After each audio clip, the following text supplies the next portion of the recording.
Salut à tous et bienvenue dans la Matinale, bienvenue sur Magic Arena FR. J'espère que vous allez bien. On se retrouve ce matin pour un live dédié à Star Wars Unlimited. C'est officiellement aujourd'hui la sortie du passage en vitesse lumière qui est le set numéro 4 de Star Wars Unlimited. Ce set marque le début de ma reprise sur Star Wars. Pour toute l'année 2025, vous allez avoir du contenu sur Star Wars Unlimited, notamment des affrontements de decks préconstruits au moment où les decks vont sortir à chaque sortie d'extension. Et j'essaierai autant que faire se peut de vous proposer aussi du contenu compétitif sur le jeu. Le but de ce live, donc, ça va être de faire une petite rétrospective sur ce qui s'est passé ces derniers mois sur Star Wars. Je vous expliquerai là où moi j'ai laissé le jeu. On ira découvrir un petit peu à quoi ressemble le jeu actuellement. Et puis ensuite, on ira s'ouvrir des displays passage en vitesse lumière, donc qui sont les dernières displays du dernier set, mais on s'ouvrira aussi des displays du set numéro 2, avec notamment l'ombre de la galaxie et ces fameuses cartes hyper structurantes du compétitif, les Podamron, les Dragon Crate, et on ira aussi se faire une petite display du chapitre 3, histoire de pouvoir reprendre sous les meilleurs auspices avec cette petite display du crépuscule de la République. Je vous ai mis à chaque fois, vous verrez à l'écran, les hits que je cherche dans chacune des box. L'idée, c'est que avec cet unboxing, je puisse récupérer au maximum des cartes qui me manquent pour pouvoir avoir la liberté de choisir le deck compétitif sur lequel je vais partir avec le set numéro 4.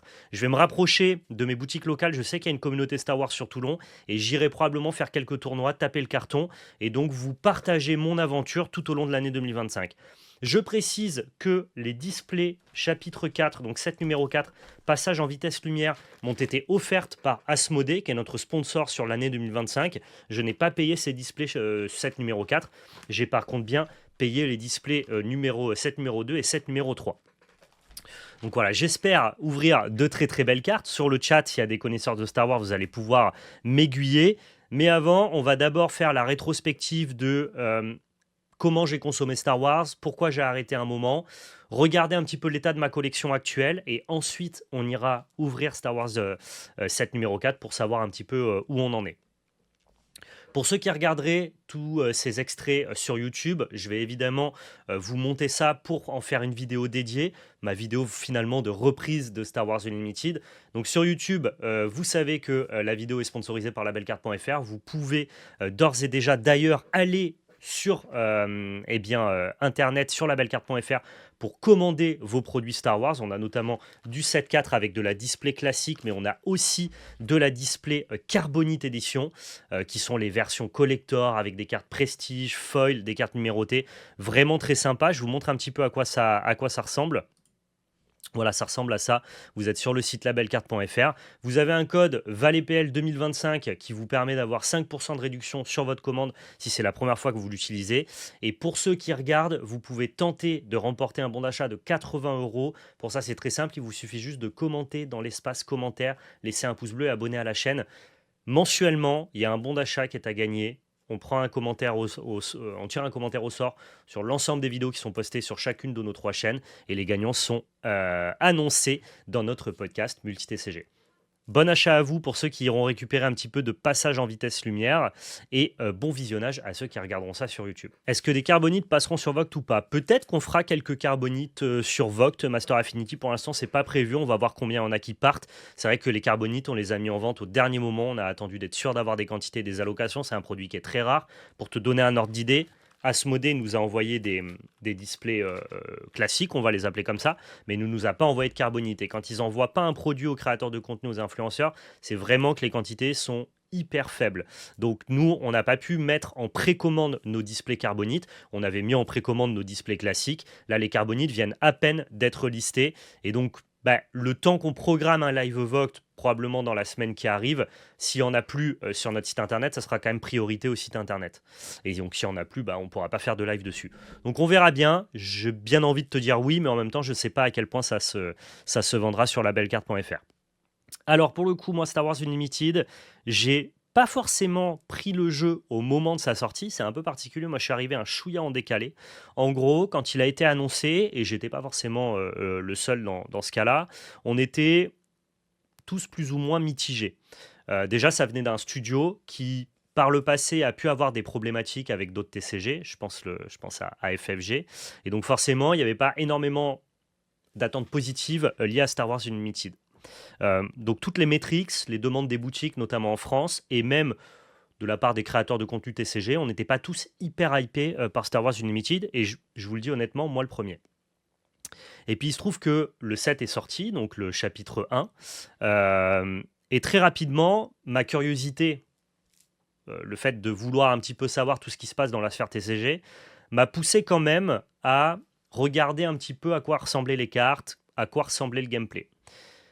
Il faut savoir, parce que les gens ne s'en souviennent plus, que la rupture de stock n'a pas été instantanément mise en place à la sortie. Pour vous donner un ordre d'idée, j'ai moi-même cliqué des displays à l'époque sur Play-in 2 semaines après la sortie, et elles étaient disponibles en français et au 7.1. C'est en cliquant ces displays-là, que d'ailleurs j'ai ouvert sur la chaîne et en faisant des vidéos YouTube dessus, que j'ai commencé à apprécier à la fois le design et le visuel des cartes, ce côté un peu cartoon, un peu vintage, qui moi franchement fonctionne hyper bien sur moi, et à la fois le gameplay, sur lequel je ne m'étais pas penché avant. Et finalement, Star Wars s'est révélé à mes yeux comme étant un, un jeu hyper malin. C'est-à-dire que c'est un jeu qui révolutionne pas forcément les mécaniques du TCG, au contraire prend tout ce qui se fait de très bien dans différents TCG, un petit peu à l'instar d'un card game Bandai, mais le mix dans un tout hyper cohérent et surtout en gommant la plupart des défauts, notamment de lisibilité qu'on peut trouver sur d'autres TCG. J'ai trouvé ça hyper smart. Si je dois leur créditer par contre une innovation, parce que c'est pas le gameplay le plus innovant de ma vision globale de TCG. Par contre, ils ont un truc hyper innovant et qui fait tout la saveur et le sel de Star Wars Unlimited, c'est ce token initiative. Donc très rapidement, je suis tombé dedans, j'ai vite été happé, ça a même relancé ma hype sur Star Wars, pour vous donner un ordre d'idée. Je me suis refadé tous les films, et avec grand plaisir, hein, évidemment. Donc voilà, ce jeu a fait ce pourquoi il a été pensé, c'est-à-dire m'attraper en tant que fan de Star Wars, me replonger dans la licence, et en plus de ça, me permettre de jouer à un gameplay hyper cool. J'ai tellement plongé avec le 7-1 que j'ai même forcément monté des decks compétitifs. J'avais monté Boba, j'avais monté Sabine, j'avais monté Vador aussi, une version un peu très contrôle. Et j'avais été faire des tournois. Il y avait des tournois à Marseille et rapidement, même à Toulon, une petite communauté de joueurs s'était montée. Donc j'avais pu aller taper le carton, m'amuser. En plus, avec Boba, j'avais un bon win rate. Le jeu me paraissait plutôt facile, plutôt sympathique. Donc j'étais très content de suivre Star Wars Unlimited. Et là est intervenu le problème d'assort produit. Et pourquoi je spécifiais au début de mon discours que c'est quelque chose que personne n'avait vu venir et que ces assorts produits n'ont pas, entre guillemets, intervenu au tout début de la sortie. Eh bien, c'est parce qu'en fait, c'est très simple.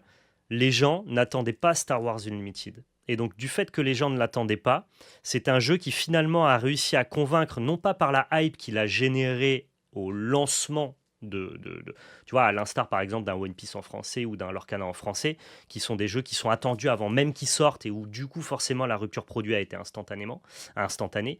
Star Wars, c'est un jeu qui a convaincu dès lors que les gens s'y sont penchés dessus.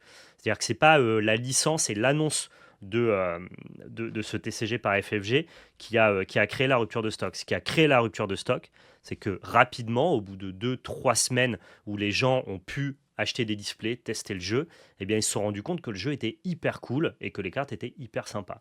Et c'est là où on a eu cette rupture de produit. J'ai fait une vidéo pour excuser notamment FFG sur la rupture produit du 7.1, même si je sais que ça a fait énormément de mal aux communautés des joueurs et à tous ceux qui auraient voulu se mettre à Star Wars Unlimited. Et pourquoi je les ai excusés de ce problème d'assort produit? Eh bien, c'est très simple, comme je vous le disais. Quand le jeu a été annoncé, il n'a pas généré une grosse hype. Les éditeurs, pour définir leur premier stock, ils se basent sur quoi? Sur les métriques, entre guillemets, qu'ils ont dans les différents médias sur lesquels ils parlent du jeu. Est-ce qu'il y a des attentes communautaires dans la sphère TCG? Mais surtout, ils vont démarcher les boutiques, les grosses boutiques, qui, elles, sont les personnes qui vont commander leur jeu. Et à ce moment-là, je peux vous assurer que les boutiques n'ont pas du tout manifesté un grand engouement sur Star Wars Unlimited. Ce qui a été le cas après coup, une fois que la rupture a été consommée et que la hype a commencé à se lancer. Mais je veux dire, du coup, du point de vue des FFG, pour les dédouaner, me faire avocat du diable de cette situation et reprendre le propos de ma vidéo que j'avais sortie. Quand ils entendent que globalement le jeu n'est pas hyper attendu et que les boutiques sont pas hyper demandeuses de ces produits-là, ils peuvent pas arriver avec des stocks qui sont à la hauteur finalement de la demande qu'il y a eu après coup. Ils sont obligés de prendre en compte les métriques qu'ils avaient en amont. Et les métriques de la sortie de Star Wars Unlimited, eh bien, elles étaient basses. C'est ce qui, du coup, amène la problématique qu'on a eue d'assort produit, notamment en français. Et pour tous ceux qui ont pensé que c'était une stratégie commerciale pour créer de la hype et générer de la frustration, je peux vous assurer que chaque boîte que Star Wars Unlimited et FFG n'ont pas vendue est une boîte perdue et est un joueur perdu. Et que du coup, si vous pensez que c'est une stratégie, on va dire, viable, ou en tout cas assumée, vous vous trompez totalement là-dessus. Je peux vous assurer que FFG aurait vraiment voulu avoir plus de produits. Alors oui, par contre, cela dit, je vous crédite le fait qu'ils préfèrent avoir pas assez de produits qu'en avoir trop, et du coup avoir du surstock. Ça, on est d'accord. Quand tu sais pas exactement comment jauger tes premiers produits parce que c'est ton premier set et que tu n'as pas, entre guillemets, la data de tes sets précédents pour savoir quelle quantité produire, il vaut mieux quand même produire à la baisse que produire à la hausse. Ça, je suis d'accord avec vous. Mais l'énorme rupture de stock qu'il y a eu par la suite, honnêtement, personne ne pouvait la prévoir et FFG non plus. Je remets quand même un petit peu l'église au milieu du village sur ce sujet-là parce que je pense que ça a été assez mal compris et après, à tort ou à raison, il y a beaucoup de gens qui sont partis du jeu à cause de cette dynamique-là. Ensuite, on a eu les réassorts en anglais qui ont été annoncés. Malheureusement, les réassorts français, eux, ont tardé à voir le jour et c'est normal. Hein. Le jeu est beaucoup plus distribué en anglais dans le monde. Et donc, si on doit prendre des plannings de réimpression chez les réimprimeurs de cartes qui sont overbookés, évidemment qu'ils vont valoriser les réimpressions anglaises. Mais ça, encore une fois, nous, on n'en subit que les conséquences, on n'en connaît que les résultats, mais on ne comprend pas forcément la démarche derrière. Le joueur qui veut jouer en français, lui, tout ce qu'il voit, c'est ah ouais, il réimprime en anglais, mais il réimprime pas en français. Du coup, je quitte le jeu. Je peux entendre. Moi, j'essaye de vous expliquer que c'est pas une situation qui est aussi simple que ce que les gens pensent. Les, les éditeurs de TCG ne peuvent pas réimprimer comme ils le souhaitent. Les plannings d'impression de cartes sont hyper overbookés. Donc voilà, il y a eu quand même très rapidement après cette hype, une petite baisse de fréquentation du jeu à cause de cette situation-là qui a été maintenant globalement bien gommée. Si vous regardez dès le 7.3 notamment, et même là actuellement sur le 7.4, si jamais vous voulez jouer et que vous voulez jouer en français, les quantités sont disponibles. Je vois notre cas à nous sur labelcarte.fr. On a des displays Star Wars Unlimited, passage en vitesse lumière. Ils ont corrigé cette problématique-là. Maintenant, comment on fait pour faire revenir les gens qui sont partis ? Ça passe par le fait que des gens comme moi, créateurs de contenu TCG, puissent aussi mettre en avant que vous pouvez revenir. Le jeu est disponible, le jeu est cool, le jeu est bon. Et ça serait dommage de continuer à impacter négativement ce jeu-là qui a plein de bonnes... qui a plein de bonnes intentions sur malheureusement une problématique qui était assez difficile à éviter pour FFG à l'époque.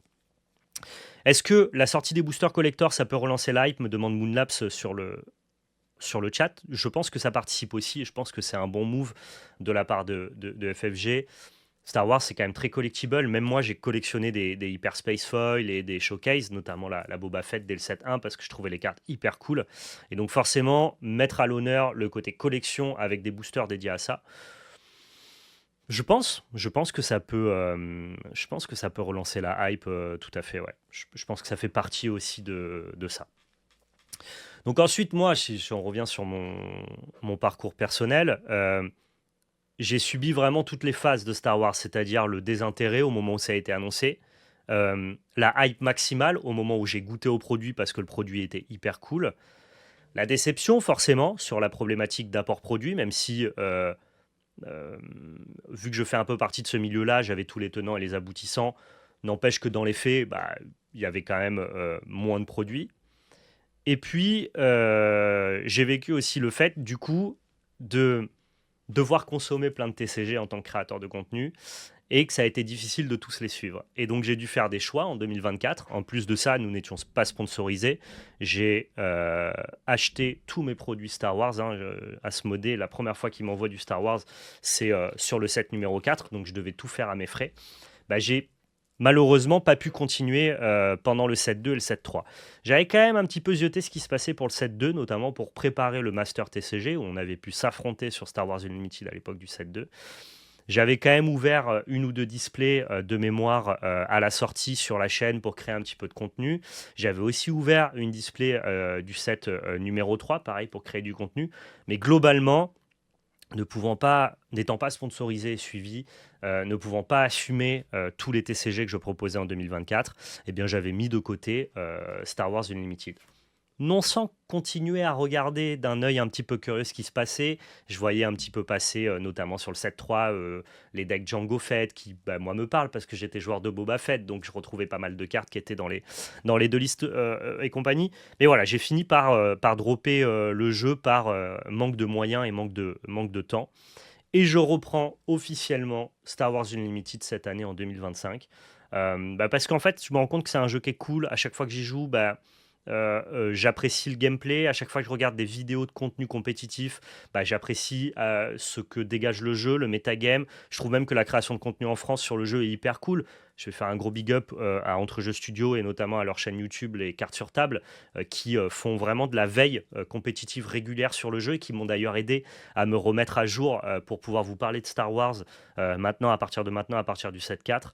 Et, euh, et, et en fait, voilà, ça m'a réhypé. Et du fait en plus que maintenant Asmodée me suive, puisse m'envoyer des produits qui va me permettre, faciliter ma création de contenu et éviter que je m'éparpille trop dans mes dépenses TCG, bah, il m'en fallait pas plus pour forcément replonger totalement dans le jeu. Et donc, je replonge avec vous, je vous partage cette expérience et j'espère qu'on plongera ensemble pour l'année 2025. Et pour tous ceux qui ont quitté le jeu, si vous l'avez quitté pour les produits, vous pouvez revenir, maintenant il y en a.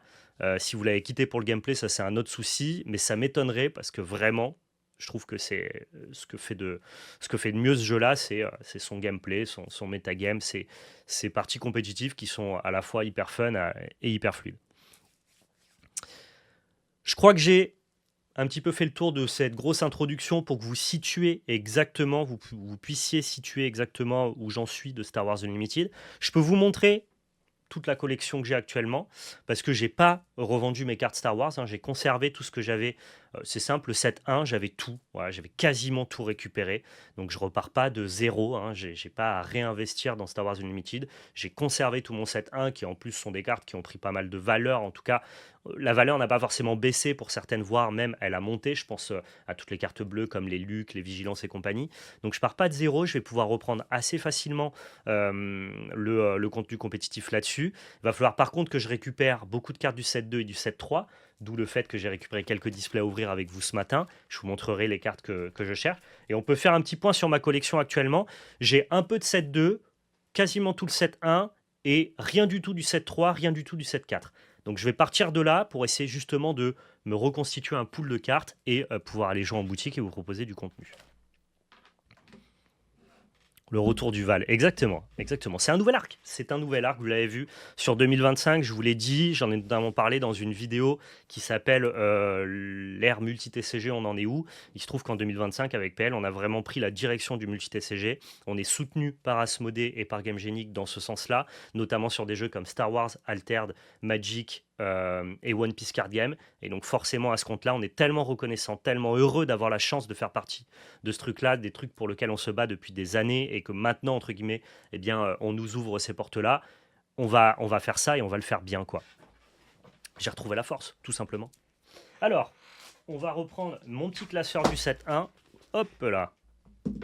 Je vous montre ça.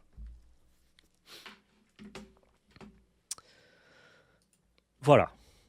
Donc ça, c'est mon classeur. Toutes les cartes du set 1 sont triées. Et donc, on va pouvoir voir globalement tout ce que j'ai et tout ce qu'il me manque. Vous allez voir, sur le set 1, quand même, j'avais fait le job. Normalement, j'avais quasiment tout récupéré. J'avais classé ça par couleur. Alors, sur le set 1, c'était pas hyper bien classé. Sur le set 2, c'est quand même un peu mieux classé. Toutes les cartes, là, sont en 3 exemplaires. Hein, la plupart du temps, voire même en 4. Bon, normalement, c'est 3. Donc là, je vous montre un petit peu tout ça. On a notamment les Koenig, que j'ai récupéré en anglais, qui sont des cartes hyper fortes et hyper jouées, que j'ai en 3 exemplaires. Donc ça, ce sera toujours ça de moins à récupérer. Le leader mandalorien, est-ce qu'il est compétitif ou pas? Si tu parles du leader du set 2, de mémoire, il ne l'est pas du tout. Je l'avais d'ailleurs affronté pour le fun en début de format. C'était un leader qui était quand même relativement faible. Les experts Star Wars te répondront probablement mieux que moi.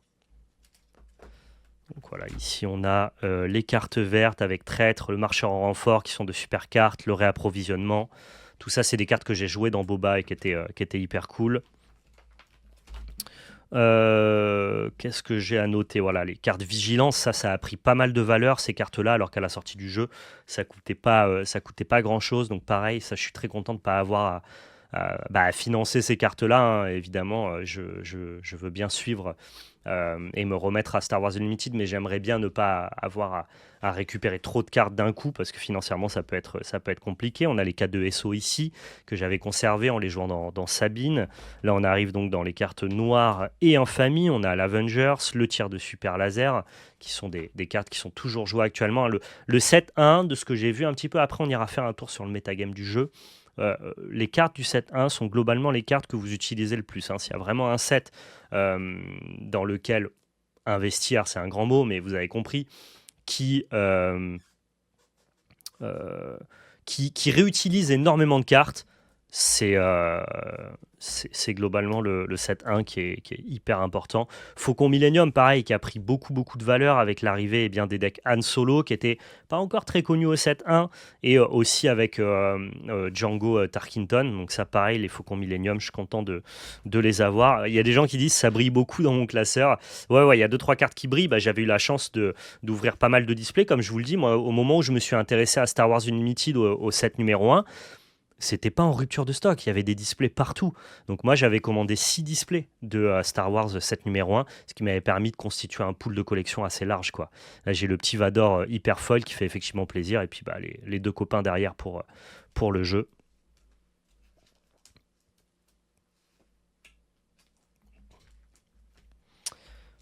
J'avais le Boba Fett aussi, hein, que j'avais commandé en hyper foil. En fait, à chaque fois, je m'étais commandé une version hyper foil des cartes iconiques. Donc ça, pareil, ouais, c'est une carte qui a été très jouée. Bah, il y a pas mal de réassorts Black Time sur le set numéro 1. D'ailleurs, il y a du réassort français aussi qui est prévu, je crois. Donc rapprochez-vous de vos boutiques. Je ne sais pas si ça a du coup pris tant de valeur que ça, les displays set numéro 1. J'en ai absolument aucune idée. Là, on a Force Lightning, qui est une carte qui n'a jamais été trop jouée.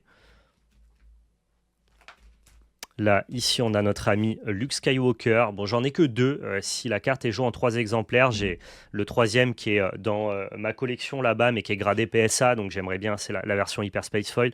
J'aimerais bien ne pas avoir à le dégrader. Donc, bon, peut-être que je trouverai un troisième Luke à l'occasion, quoi.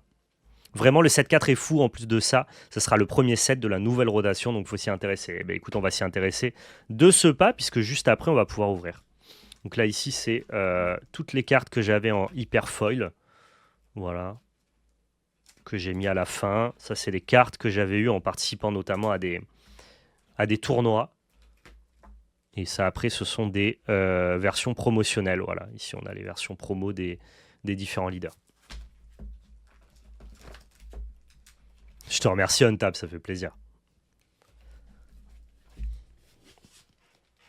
C'est l'avantage de One Piece, le jeu est plus simple que Flesh and Blood, donc on peut plus facilement digresser, quoi.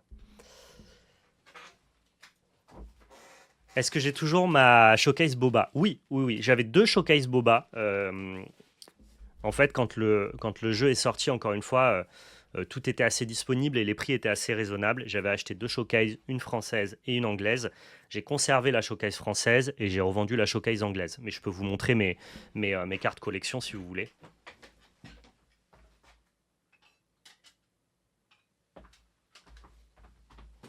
Je suis hyper excité de pouvoir reprendre Star Wars Unlimited et je suis hyper content surtout d'avoir fait confiance à ce jeu, de m'être fait confiance, de savoir que peut-être qu'un jour je reviendrai dessus. Euh, ça me fait plaisir d'avoir conservé mes cartes finalement. Donc voilà, là j'ai toujours ma showcase Boba Fett ici. Qui est hyper cool.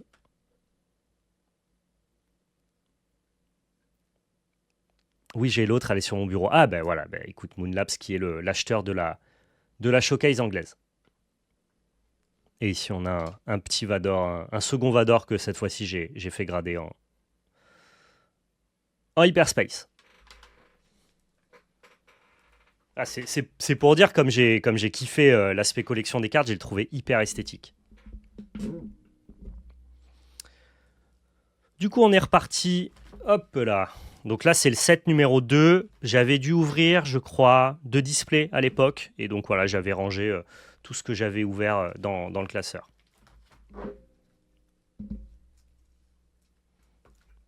Je regarde s'il y a des trucs un peu cool. Il y aura moins de légendaires. Il manque beaucoup de légendaires du set 2. En plus, les légendaires du set 2 sont assez intéressantes. Je pense notamment à Podamron, à Dragon Crate. Vous voyez, j'ai pas de Dragon Crate. Là, on est dans les cartes rouges. J'ai pas de Dragon Crate. J'aimerais bien en ouvrir dans ma boîte. On verra bien. On va tester ça. TIE Silencer de Kilo. En plus, ça, c'est des cartes qui étaient vraiment pas chères à la sortie du set et qui ont pris pas mal de valeur. Le TIE Silencer de Kilo. J'en ai qu'un seul, donc il m'en manque 2. Podamron, il est là tout seul, le pauvre. Ça, c'est la meilleure légendaire du set numéro 2. J'en ai qu'une seule aussi. Donc, il m'en faudrait 2 exemplaires de plus en fonction de ce que je joue. Donc, voilà, je suis à la recherche de certaines cartes. J'ai mes vrais cœurs, effectivement, qui sont des cartes hyper puissantes, les vrais cœurs. Notamment avec la base verte ECL, comme on l'appelle. Donc, voilà, là, on a toutes les cartes jaunes. On a, pareil, il me manque 2 assauts triple ténèbres, si je veux jouer Django, notamment. Comment range tes cartes? Je les range par couleur et par trait. Donc là, c'est le trait héroïsme et le trait infamie. Donc en gros, là, il y a la couleur verte. Ensuite, je vais ranger la couleur verte infamie. Et ensuite, je vais ranger la couleur verte héroïsme. Voilà comment je fonctionne. J'ai les petits Salacious. Ouais, ça, c'est une bonne carte. J'ai le Maul, mais j'en ai qu'un seul. Ça, pareil, il faudrait que j'en récupère d'autres. J'attends d'abord de savoir ce que je vais ouvrir dans le set 4, savoir ce que je vais jouer pour pas tout récupérer d'un coup parce que sinon ça risque de me coûter un petit budget. On a Val ici, hein, voilà, je faisais partie du set numéro 2. Y a-t-il un leader Dark Maul ou un deck jouable avec? Tous les decks sont jouables, c'est la force de Star Wars Unlimited. Tu as une synergie avec tes leaders et la plupart des leaders ont des cartes internes au set qui permettent de fonctionner avec. Après, entre jouable et compétitif, c'est pas la même chose. Donc, par exemple, un leader Maul jouable, il y en a un leader compétitif. Sur Maul, c'est pas le cas à ma connaissance. De toute façon, je vais vous montrer le metagame, après on va regarder un peu ça ensemble. Tu classes toutes les raretés dans le classeur. Ouais, je mets toutes les raretés ensemble. Ici, on a le petit Snoke en 2 exemplaires, hein, qui est hyper intéressant. Là, j'avais mis toutes les légendaires d'un côté sur le set 2, je sais pas trop pourquoi. J'ai un sabre noir qui est une très bonne carte et j'en ai un deuxième, c'est une très bonne carte pour Sabine, donc ça je suis content, j'aurais pas à le récupérer non plus. Et après là, c'est toutes les hyperfoils que j'avais ouvertes. Voilà, ça constitue la totalité de ma collection. Donc vous allez vous dire, ok, il te reste pas mal de choses à récupérer, notamment légendaires du set 2 et du set 3, mais en même temps, bah, je pars pas de zéro, donc je suis assez content. On peut aller regarder rapidement à quoi ressemble le metagame. Je pense que ça peut être aussi quelque chose d'intéressant. J'ai été sur un site qui s'appelle starwarsunlimited.gg, tier list, qui va nous permettre de voir un petit peu le pourcentage de représentation des decks dans le méta et surtout quels sont les différents tiers. Alors les joueurs les plus pointus de Star Wars Unlimited peut-être auront quelque chose à redire sur ce classement-là. Moi, mon but, c'est pas d'apporter une vérité, c'est plutôt de prendre la température, regarder ce qui se passe, partager ma passion avec vous. Je suis un nouvel entrant et donc je n'ai pas la prétention d'avoir le savoir des anciens, évidemment. Vous vous doutez bien, je mets tous les disclaimers nécessaires pour que vous compreniez ce que je fais. Donc là, on est directement sur le site internet dont je vous parle, qui globalement référence tous les decks qui sont joués de près ou de loin sur Star Wars Unlimited, donc les decks tier 1, les decks tier 2, les decks tier 3. Vous avez les pourcentages de représentation dans le méta, donc 17% pour Han Solo Yellow.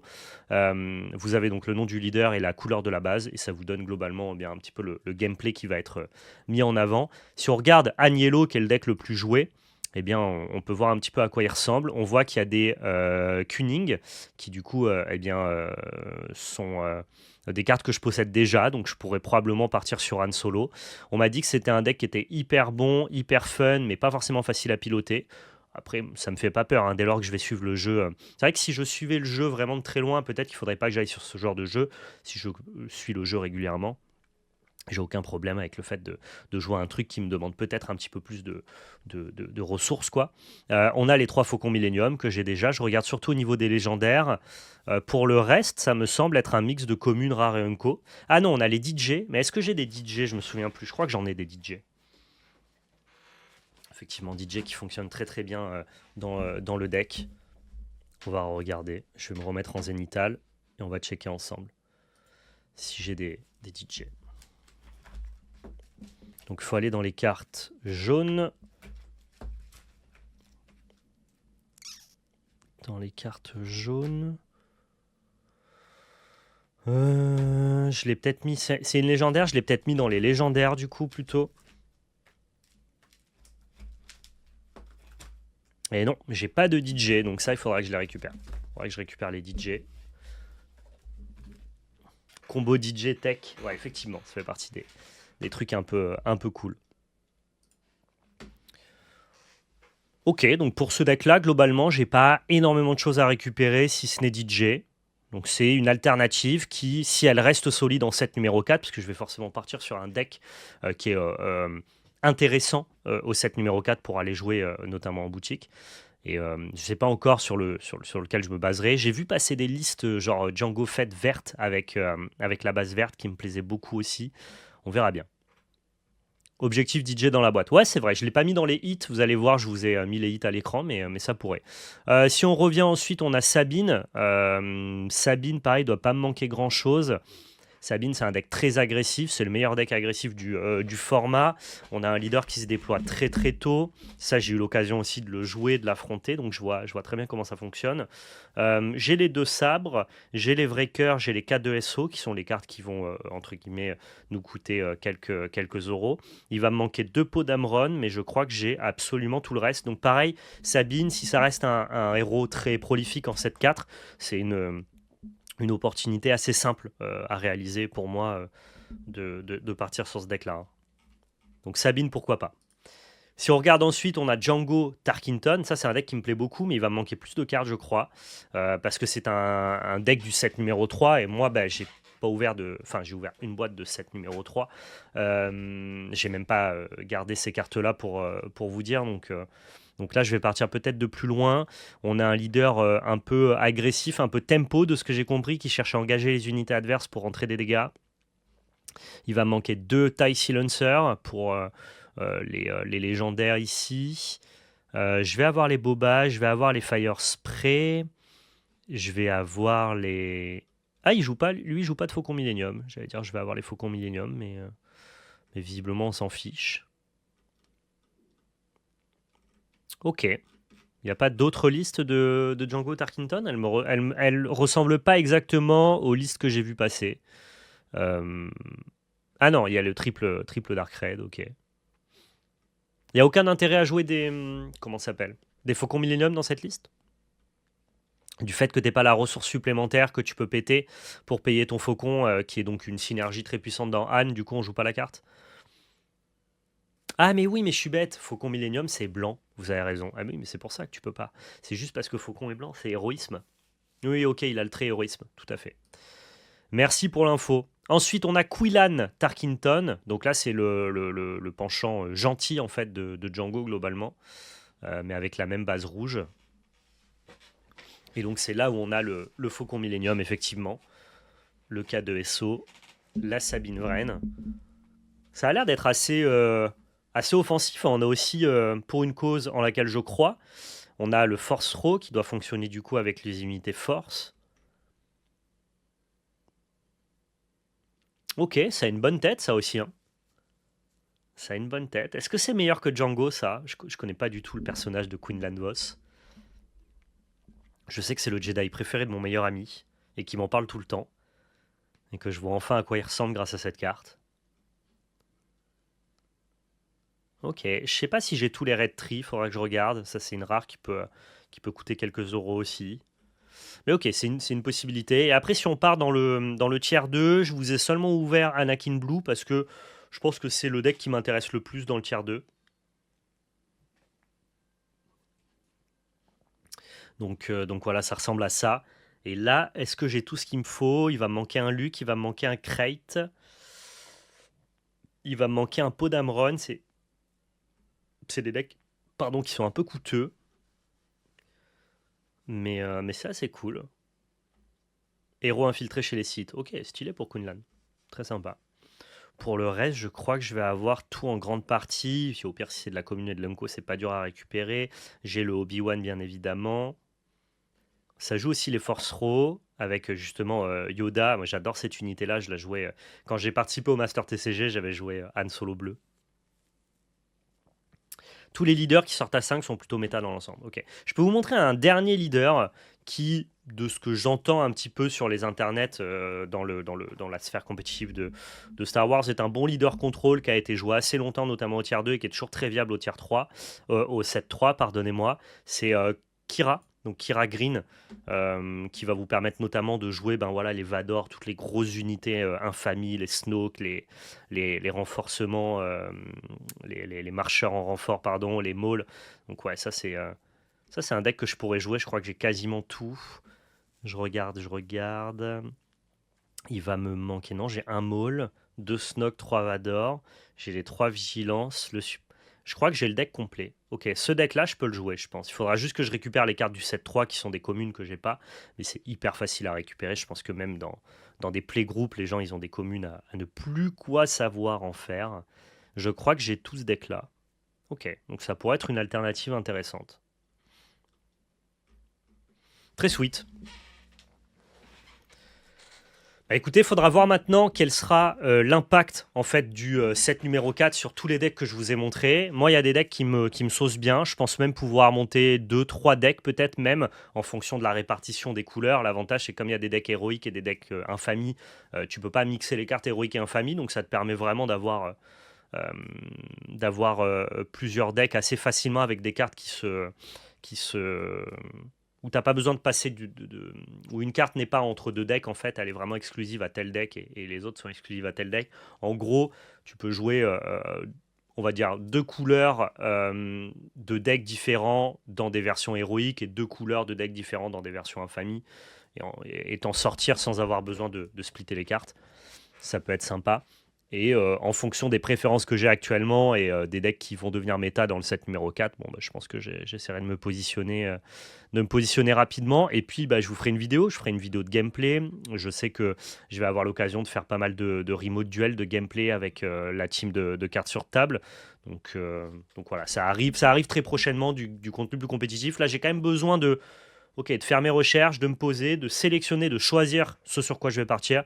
Et une fois que je sais, je vous tiendrai au courant. Est-ce que c'est pas le moment de passer à l'unboxing? On va, évidemment, je vais pas vous faire attendre. On va d'abord unboxer la version Star Wars Unlimited 7 numéro 4 passage en vitesse lumière parce que c'est quand même ce qui est le plus attendu, vous voulez découvrir les nouvelles cartes. Et puis ensuite, après, pour les plus curieux, vous pouvez rester là, notamment pour l'unboxing des displays les plus anciennes. Allez, on est parti pour ce magnifique display. J'en ai deux à vous ouvrir ce matin. Ils m'ont été envoyés par Asmodée, donc gros GG à eux et merci pour ces petits produits. J'ai hâte de les découvrir. On va passer directement en zénithal. Souhaitez-moi bonne chance pour cette ouverture. Donc je vais pouvoir, hop là, on zoome un coup, on décale un peu. Parfait. Je vais prendre le chat. Parce que vous êtes bien sympa le chat, mais malheureusement ici, j'ai décidé... hop là, on va plutôt se mettre ici. Voilà. Parce qu'ici, j'ai décidé de vous montrer les différents hits que j'ai envie de toucher dans la display. Donc, elles sont les cartes qui me feront le plus plaisir à être ouvertes, en dehors des showcases et des cartes prestige. Alors, les cartes prestige sont réservées aux versions carbonite, hein, évidemment. Donc, si jamais vous voulez de la display collector, il y en a sur labelcarte.fr. Mais là, je ne vous ouvre pas de carbonite aujourd'hui. Là, on cherche juste de la carte de jeu. Et à ce compte-là, les meilleures cartes de jeu qu'on puisse ouvrir pour l'instant dans ce set, c'est donc le Devastator, le Bombardement, le Vador et le Solo. Donc ça va être les chase cards de cette ouverture sur ces deux displays. On te souhaite une pluie de vaisseaux Hyperspace Foil, mais je me la souhaite aussi. On est parti? Le taux de drop d'une showcase, c'est environ une toutes les 6 boîtes si le taux de drop du set 1 est confirmé, en tout cas est validé.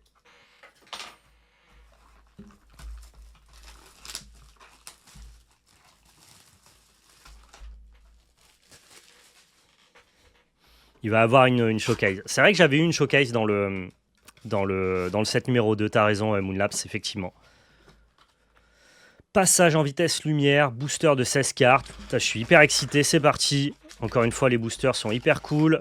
Félicitations à FFG qui fait des boosters en papier recyclé, à l'instar d'autres TCG. C'est une super idée, je valide à fond ce genre d'initiative. Effectivement, le TCG, c'est très loin d'être éco-responsable. Si on peut faire 2-3 petits efforts comme cela, on est tous preneurs. J'ai eu 0 showcase en 10-12 boîtes. Je compte beaucoup sur le 7-4 pour corriger le tir. Je te le souhaite, Master. Allez, let's go, on est parti.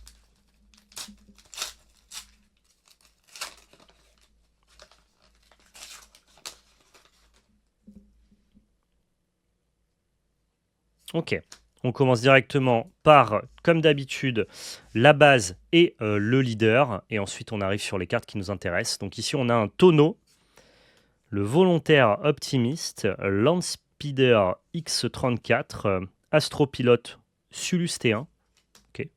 Le chasseur de la sécurité royale, les patrouilleurs de Kimji, char de siège Occupier, la navette d'attaque Omicron. Ok. On va bientôt arriver dans les Zunko, je pense. La milice du domaine, ça y est, on est sur les Zunko avec le Chimaera, pardon. Renfort au centre. Savoir que à Star Wars, une des forces de ce jeu, c'est que globalement, on joue aussi nos communes et nos Zunko, donc toutes les cartes sont intéressantes pour le jeu. On a un Podamron ici qui est 3-3 pour 4, ça me paraît un peu cher, mais peut-être que sa capacité pilotage le rend un peu meilleur.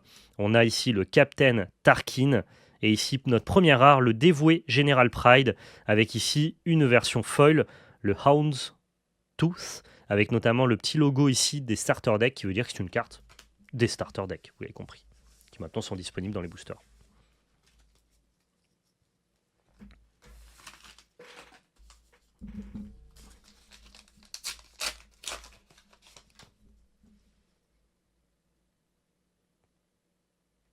Allez, on est parti. On va passer quand même plus rapidement sur les communes et les Zunko, parce que ce qui nous intéresse tous, ce sont les meilleurs hits. Puis de toute façon, les communes et les Zunko, vous allez les voir un peu en boucle. Oh, on a un magnifique Bossk ici en Hyperspace, version aussi, j'imagine, du deck de Boba Fett. D'ailleurs, on va vous faire un petit gameplay avec PL sur les decks d'initiation, donc le Boba Fett contre le Han Solo, qui sont les nouveaux starter decks du set numéro 4, et qui, je pense, doivent être de super produits d'introduction. En tout cas, on va les tester pour vous. Ok, une petite rare foil, ça fait plaisir.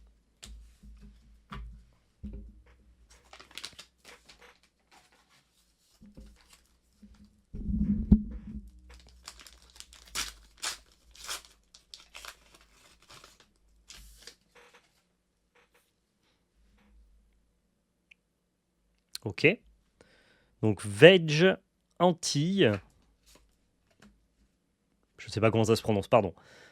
Le chasseur de classe Rogue ici, le Y-Wing. On avance, petit hyperspace, ça fait plaisir. Chasseur taille, c'est tellement plus stylé. Franchement, les vaisseaux de l'Empire sont tellement plus stylés.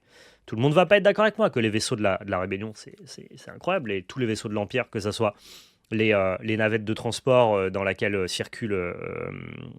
comment il s'appelle, Maître Vador dans... je l'appelle Maître Vador, moi je fais partie de l'Empire. Hein. Dans le Retour du Jedi, les chasseurs taille, les destroyers tout simplement, tellement plus charismatiques que les vaisseaux, genre le Home One ou les X-Wing sont moins charismatiques que les gros destroyers, quoi. Ou les chasseurs taille, pour faire l'équivalent.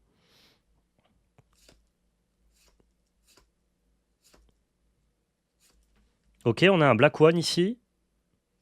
Et un Air Spider modernisé. Ok.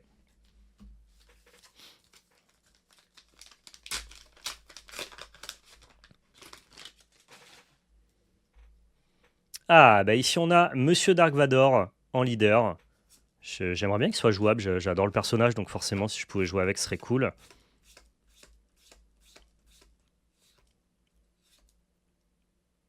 Première légendaire ici, c'est faites décoller la chasse. Donc pour 7, on va créer 8 chasseurs taille et redresser-les, ils ne peuvent pas attaquer. Les bases pour cette phase, c'est hyper flavor, hein. On voit souvent quand l'Empire attaque ou se fait attaquer qu'il y a un petit peu comme si c'était la ruche qui libérait toutes les abeilles. Tu as tous les petits chasseurs taille là comme ça qui apparaissent et qui vont essayer bien de chasser les rebelles. Et donc voilà, tu as vraiment un événement qui crée 8 chasseurs taille. C'est hyper flavor. Hyper cool. Après, est-ce que la carte est forte? Ça, c'est un autre débat. Mais...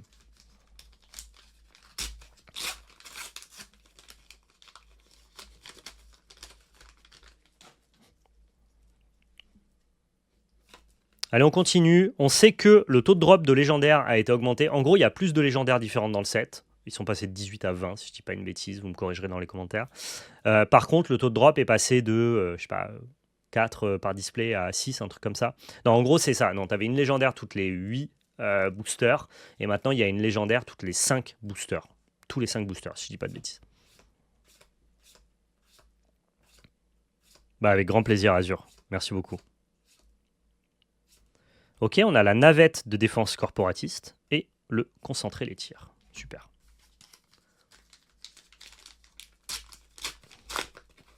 Ils sont passés de 16 à 20 et on est passé donc à une légendaire tous les 8 boosters à une légendaire tous les 5 boosters.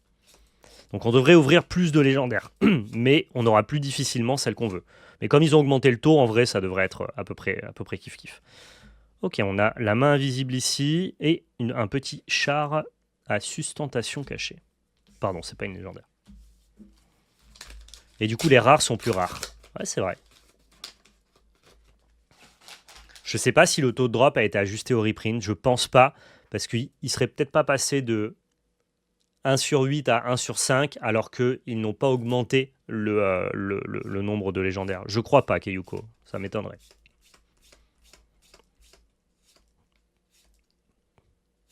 Ok, on a ici le Radius.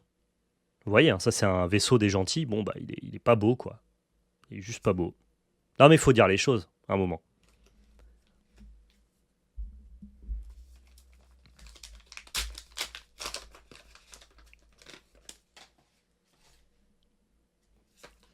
Allez, on continue. On va chercher de la légendaire au maximum.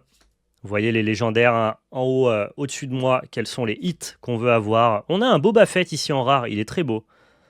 Donc qui n'est pas une légendaire, lui, qui est plutôt une rare. Pourquoi pas. Et ici, on a une frégate Munificent. Dis les termes, Val. Non, mais il faut le dire. L'Empire a juste plus de gueule que les rebelles, quoi. Mais un peu comme dans Star Wars, hein. La Navy, les Marines sont plus stylés au global. Si tu lisses tous les pirates de One Piece et tous les Marines de One Piece, les Marines sont plus cool, plus stylés, quoi. Ils sont stylisés.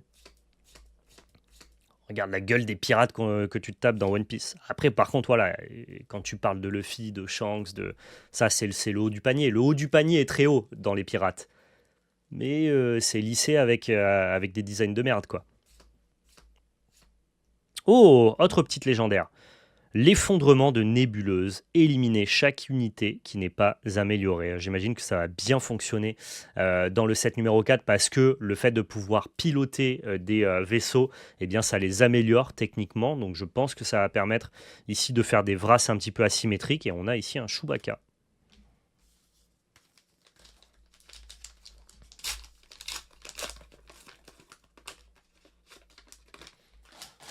On a 2 légendaires ici. Pardonnez-moi, je reçois des petits messages. Mais vous étiez absent? Ah non, j'étais pas absent. C'est marrant de dire on a tenté de vous livrer, mais vous étiez absent, alors que bah non, parce que les autres arrivent à me livrer et à me joindre. Bref. Tant pis.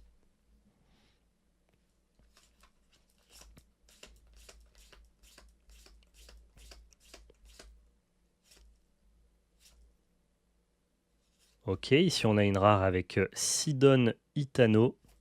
Ok. Pour l'instant, aucune des 4 légendaires alors, j'ai pas forcément regardé si c'était les plus joués, j'ai surtout fait à la cotation. Hein. Pour l'instant, ce sont celles qui sont les plus cotées.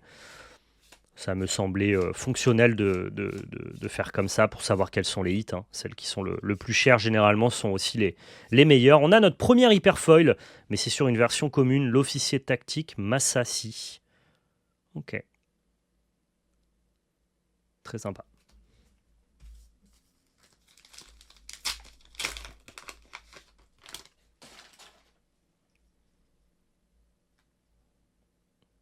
Leader rare, Hyperspace. Ah bon? Je crois pas, hein. C'est pas un leader, c'est une carte. Ok, on a Luke Skywalker ici.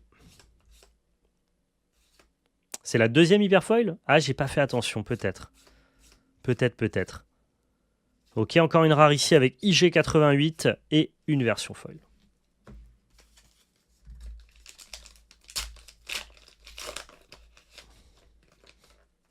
Ah, la première carte du booster?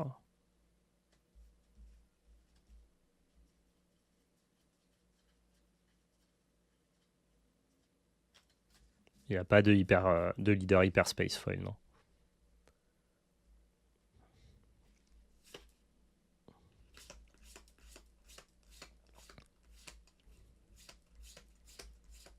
Je vais avoir pas mal de tri après par la suite. Ok, on a une base rare ici, donc ça c'est des bases assez intéressantes. Elles permettent de proposer d'autres choses en termes de gameplay. Elle a que 27 points de vie au lieu de 30, mais par contre on a un effet. La taille minimale de votre deck est diminuée de 5 cartes, ce qui permet globalement d'avoir un deck un peu plus consistant. Allez, on continue. Intéressant comme base rouge. Ouais, mais toutes les bases là qui diminuent ton deck de 5 et qui te permettent du coup d'avoir un deck de 45 cartes et non pas de 50, bah ça permet de rendre ton deck plus consistant. Je trouve ça assez cool, ouais. Il te faut le vaisseau IG-2000 pour Django. D'accord, c'est une carte de quelle rareté, Moonnaps? Allez, on est parti ici avec le leader Vador sur ce booster. On veut un peu plus de légendaires. Pour l'instant, c'est timide, hein, je trouve, par rapport à l'augmentation du taux de drop. On a Hidden Versio ici et une version foil. On doit arriver quasiment à la moitié, je crois, de la boîte. Si on a à peu près une légendaire sur 5, sur 24 boosters, on devrait avoir entre 4 et 5 légendaires. Ici, on a une version Hyperspace du leader. C'est une rare, d'accord.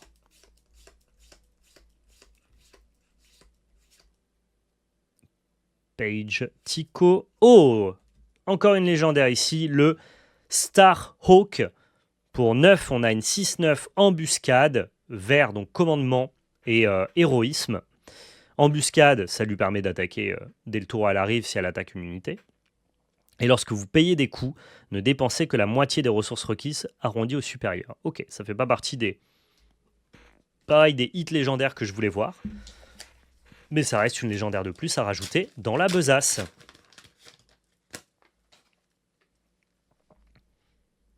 Allez, on continue ici.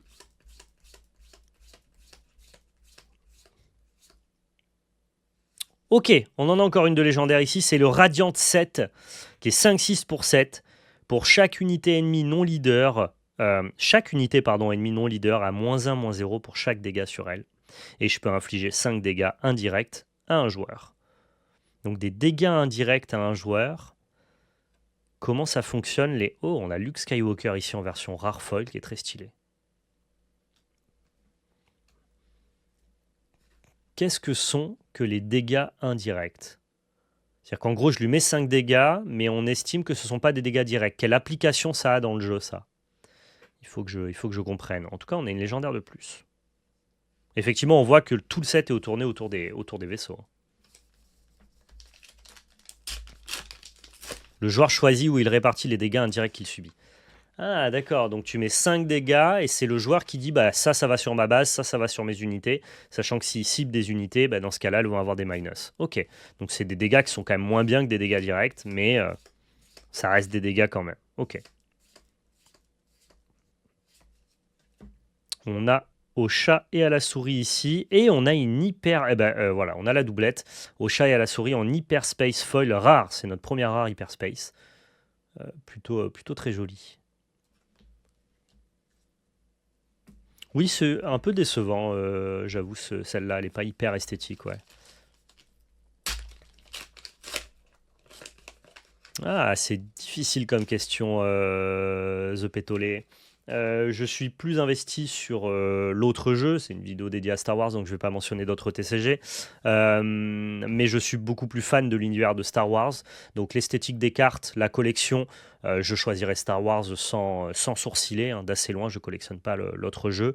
Par contre, pour le fait que j'y joue régulièrement depuis le début du jeu, que j'apprécie la communauté et que je suis impliqué un peu dans le compétitif du jeu, je dirais l'autre, The Pétolé. Mais peut-être que tu me poses la question dans 1 ou 2 ans et je te répondrai Star Wars, tu vois. Je...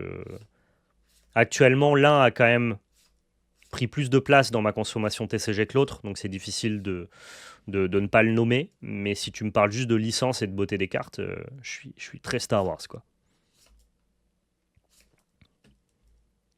Ok, amiral de flotte chevronné et prototype de taille avancée. Ça passe les boucliers. Oui, et dans ce cas-là, je veux dire, le joueur, il va choisir où il met les dégâts, que tu passes les boucliers ou pas, tu t'en fiches un peu. Il va quand même choisir toujours de distribuer les dégâts là où ça l'arrange, finalement.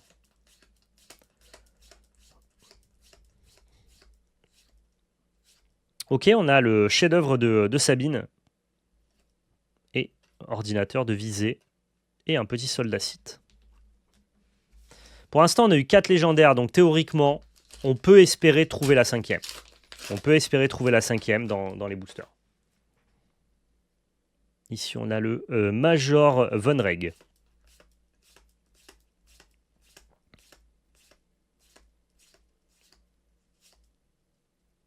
Ok, on a une nouvelle base. Ça me plaît. Ça me plaît, les bases à 27. Celle-ci, elle dit que on pioche 3 cartes de plus pour votre main de départ. Vous ne pouvez pas effectuer de mulligan. Et quand la première phase d'action débute, mettez 3 cartes de votre main sous votre deck dans l'ordre de votre choix. J'adore, encore une fois, ils sont trop forts en termes de design Star Wars Unlimited. J'adore le fait d'impacter carrément les règles de deck building ou les règles de mulligan, ou en tout cas le core gameplay du jeu avec ta base. Ça te permet vraiment, ça va permettre à certains decks d'exister, quoi. Ici, on a une petite Unco Foil. En tout cas, donner beaucoup de consistance peut-être à un deck qui veut associer certaines cartes. Donc là, vous l'avez compris, au lieu de commencer avec 6 cartes en main, vous commencez avec 9 cartes en main. Par contre, vous allez avoir le choix de celles que vous allez garder. Parce que vous allez devoir remettre 3 cartes en dessous. J'aime beaucoup ces bases à 27 PV. Ça m'étonnerait pas qu'elles deviennent compétitives pour la plupart, hein.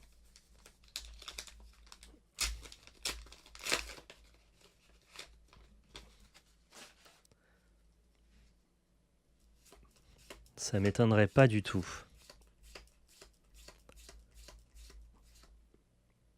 Ok, une rare ici avec le voleur de vaisseau Pantoran et encore une hyperfoil, mais cette fois-ci en commune avec l'as de l'interception, donc un pilote de chasseur taille, j'imagine.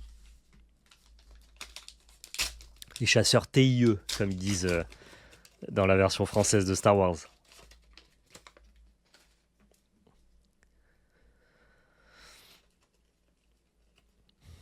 Ok. Allez,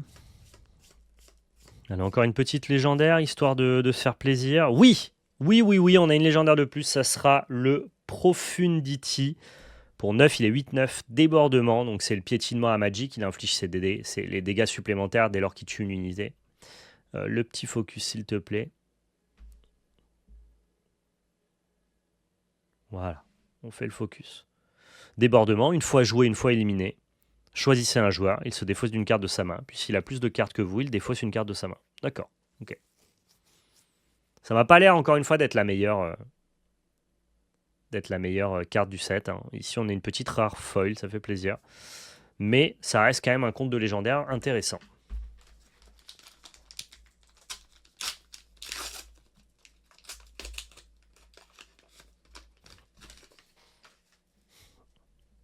Bon, on n'aura pas eu une des 4 cartes que l'on cherche. On les aura peut-être dans la seconde display. Ah, on en a encore une. On a une légendaire de plus. Trop bien. Ici, on a un Annihilator. Il est 12-12 pour 11. Et une fois joué ou une fois éliminé, vous pouvez éliminer une unité ennemie. Dans ce cas, cherchez dans le deck et la main de son contrôleur pour chaque carte qui porte le même nom qu'elle et défaussez-les.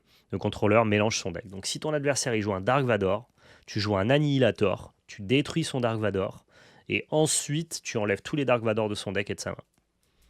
Ça va être une bonne carte, ça, hein. Et on a une petite commune folle. Ça a l'air pas mal, hein. Validez-moi le chat que c'est pas mal.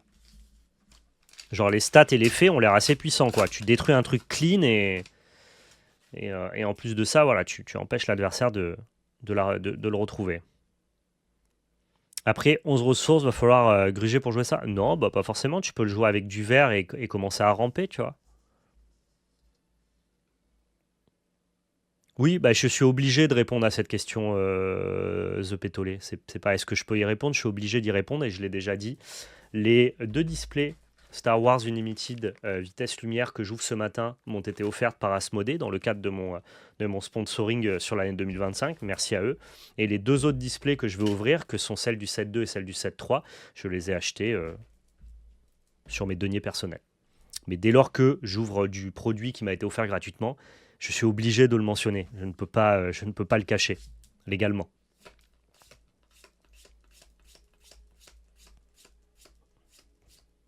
Ok, on a ici une fermeture du portail bouclier et un chef-d'œuvre de Sabine. Pour ce dernier booster, écoutez, on n'a eu aucune des hits, aucune des cartes que l'on voulait hit. Par contre, on a eu 6 légendaires, ce qui est globalement une de plus que le taux assuré de une légendaire tous les 5 boosters. On est sur des boîtes de 24 boosters ici. Donc on a eu une ouverture en quantité plus qu'une ouverture en qualité. En hard control, ça contre Rentless qui était problématique pour hard control. Ok. Allez, on va continuer ici avec la deuxième display. De toute façon, on est là pour ça. Hop, hop, elle est là. C'est parti. On s'ouvre ça tout de suite. Display français, Star Wars Unlimited, passage en vitesse lumière, 24 boosters. Let's go.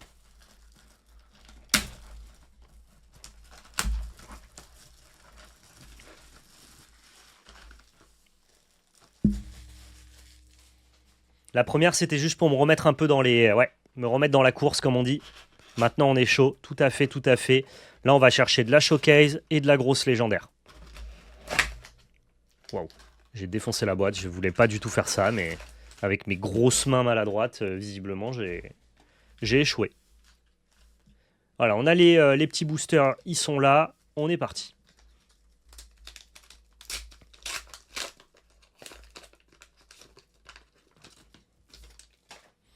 Et au niveau du coup des deux légendaires non véhicules que j'ai listés, donc le Vador et le Han Solo qui sont au-dessus de moi, c'est des bonnes cartes qui vont être jouées dans quoi? Si vous avez un peu l'explication là, je prends les fans de Star Wars.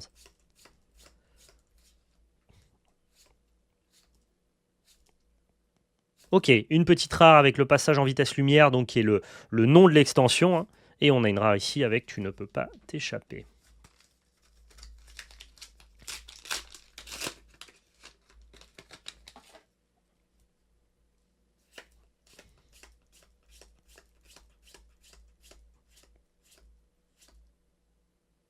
Ok, en rare ici, on a une fermeture du portail bouclier. Et on a une hyper foil, hyper space foil, qui s'appelle donc Protéger la formation. Et merci Swap pour la belle magie.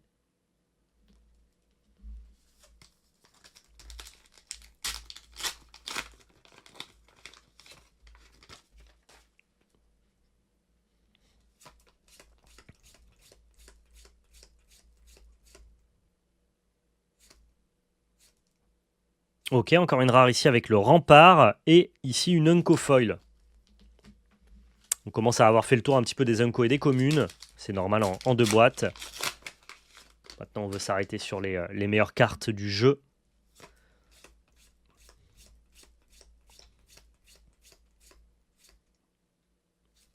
Ok, Victor, leader. Et une commune foil avec la frégate d'assaut MC-30. Solo dans Anne Jaune, c'est très fort. Sinon, je te disais Dévastator Into Planetary Bombardment, 12 dégâts à répartir comme tu le veux. Ok, mais ça te demande quand même de curver les deux cartes. Donc un drop 9, non, un drop 8 et un drop 6, c'est ça? Enfin, un événement à 6. Est-ce que Django, qui est un deck quand même qui se veut assez agressif, aura le temps d'assembler ces deux cartes-là? Quel est le niveau moyen d'investissement nécessaire pour build un deck Star Wars? C'est difficile à dire. Il y a des decks qui ne nécessitent pas beaucoup de légendaires et auquel cas c'est relativement acceptable. Je dirais une bonne centaine d'euros tout de même si tu joues pas mal de rares et tu as toujours quand même trois petites légendaires qui traînent. Donc on peut être sur une base assez basse avec Star Wars Unlimited. Par contre, dès lors que tu vas jouer des gros decks contrôle qui vont jouer beaucoup d'unités légendaires en late game, je pense notamment à des Vador, à des Luke, ce genre de cartes-là. Là, tu vas pouvoir quand même pas mal monter l'investissement.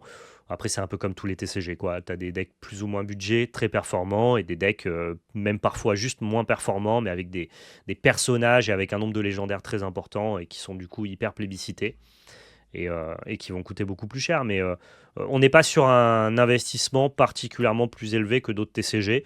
On n'est pas non plus, je trouve, sur le TCG le moins cher. On est vraiment sur un espèce d'entre-deux avec Star Wars Unlimited. Dès lors que tu cherches pas à pimper, après c'est comme tout, si on parle de collection, là les prix peuvent monter.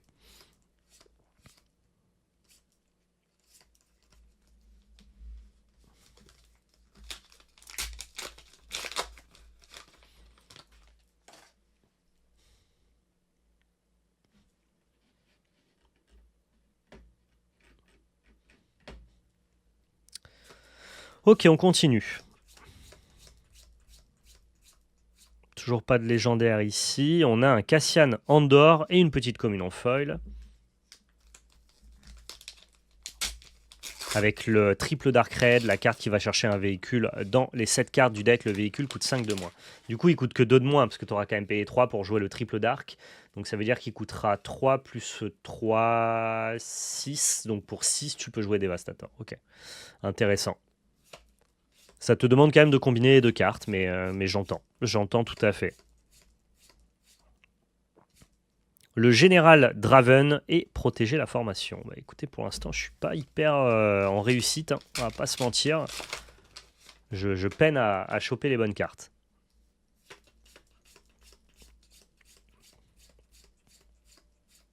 Oh! Ok, on a une légendaire et cette fois-ci, elle est hyper foil. Elle est hyper... Pas foil, pardon, hyper space. Et on a une deuxième légendaire derrière qui est le Radiant V2. Donc on a double légendaire dans le booster. Ça, c'est des boosters qui font plaisir. Avec d'abord un Shadowcaster qui est 4-7 pour 6. Quand une unité amie est éliminée, vous pouvez utiliser à nouveau toutes ses capacités une fois illuminées. Donc ça te permet entre guillemets de déclencher 2 fois les effets de mort. Et ici, on a le Radiant 7 qui est 5-6 pour 7 dont on a déjà parlé tout à l'heure. Ok, donc là déjà on a une légendaire hors ratio supplémentaire garantie, ça fait plaisir. C'est quoi le deck le plus contrôle? Alors le plus contrôle je sais pas, mais il y a plein de decks assez contrôle dans Star Wars, ouais.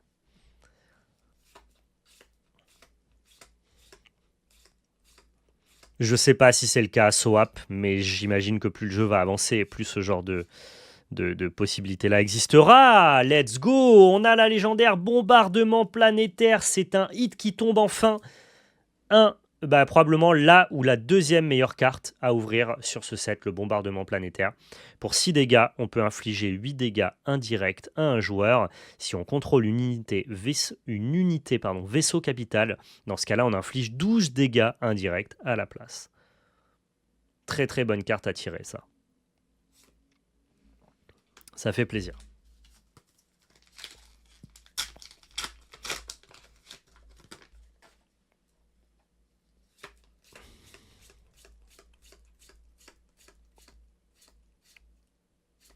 On a Iden Versio ici et le Ski Speeder délabré. Bosque Blue, ouais, moi j'aime bien Quira Vert, ça te permet de jouer beaucoup de grosses unités légendaires un peu cool, genre des Vador, des Maul et compagnie. Donc t'as Kira, je sais pas comment faut l'appeler, Kira. Est-ce que vous avez fait des vidéos de présentation gameplay de Star Wars? Bien sûr, j'ai fait beaucoup de vidéos dès lors que le set 1 est sorti, que ce soit sur des retours de tournois, sur mon appréciation du jeu. On a fait carrément des vidéos de gameplay avec PL, où on s'affronte avec des starter decks. Donc ouais, si tu veux, tu peux regarder. Tu peux regarder sur la chaîne multi-TCG, tu tapes Star Wars dans l'onglet, tu risques de trouver 2-3 vidéos, ouais. Oh, elle est magnifique, cette Hyperfoil.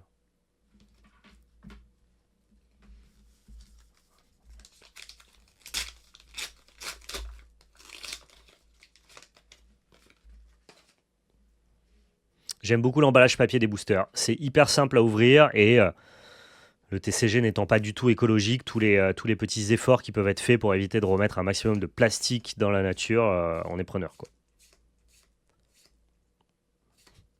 Ok, on a Ashoka Tano ici en rare et le petit K-Wing en orbite.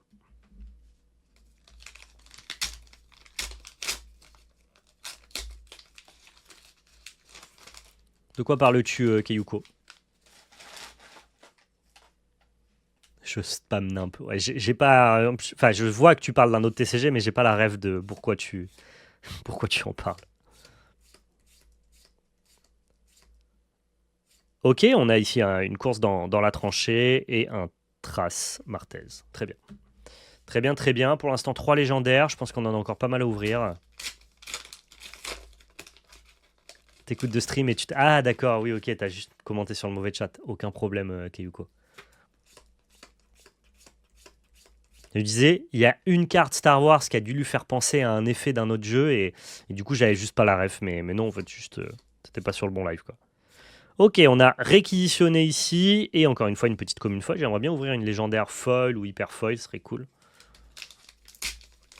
Il y a des alt art dans le jeu. Alors oui, tu as ce qu'on va appeler des full art qui s'appellent les hyperspace que tu peux avoir en version normale et en version foil. Et puis après, tu as ce qu'on appelle les prestiges ou les showcase. Les prestiges, tu ne les as que dans les boosters collector, ce qu'on appelle les boosters carbonite, pardon, qui sont en vente d'ailleurs sur labelcard.fr. Et tu as les showcase leaders, donc les versions alternatives des leaders qui, eux, sont droppables dans des boosters classiques et dans des boosters carbonite, évidemment. Le petit Black One, il est magnifique celui-là. Tu vois, autant je disais que les vaisseaux de l'Empire étaient plus stylés, mais lui, il a une bonne gueule, quoi.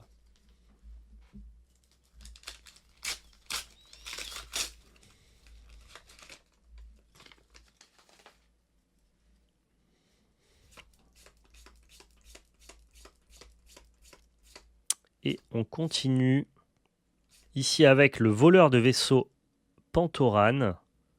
Et on a encore une hyper foil, cette fois-ci le renfort à point nommé avec des X-Wing et une version hyper foil.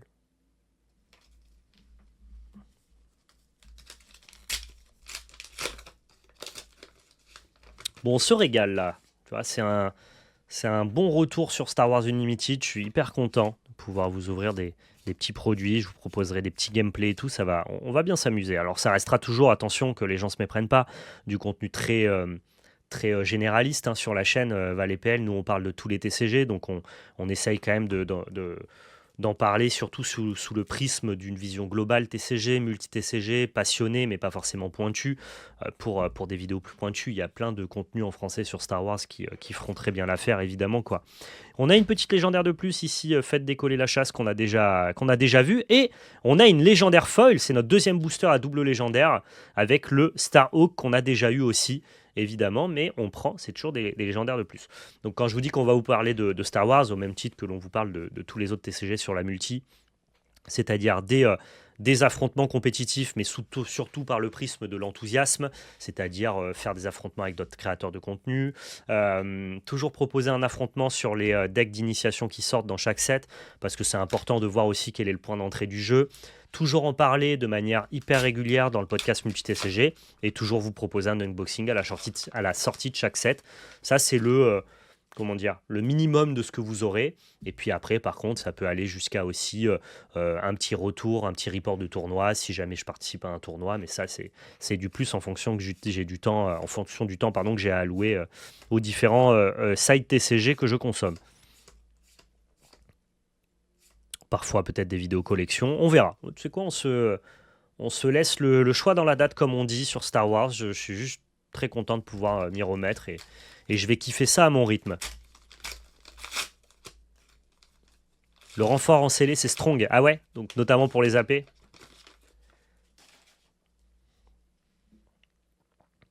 On a Rose Tico. Et il nous reste probablement quelques légendaires à aller taper là. Hein. Et voilà, hein, je le disais, on en a encore une avec l'effondrement nébuleuse. On réouvre un peu les légendaires qu'on a déjà eu malheureusement. Bon, si elles sont bonnes, on sera très heureux. Éliminer chaque ennemi qui n'est pas amélioré, j'imagine que ça fonctionne effectivement très bien dans le set. Et là, on a une petite Hyperspace Foil.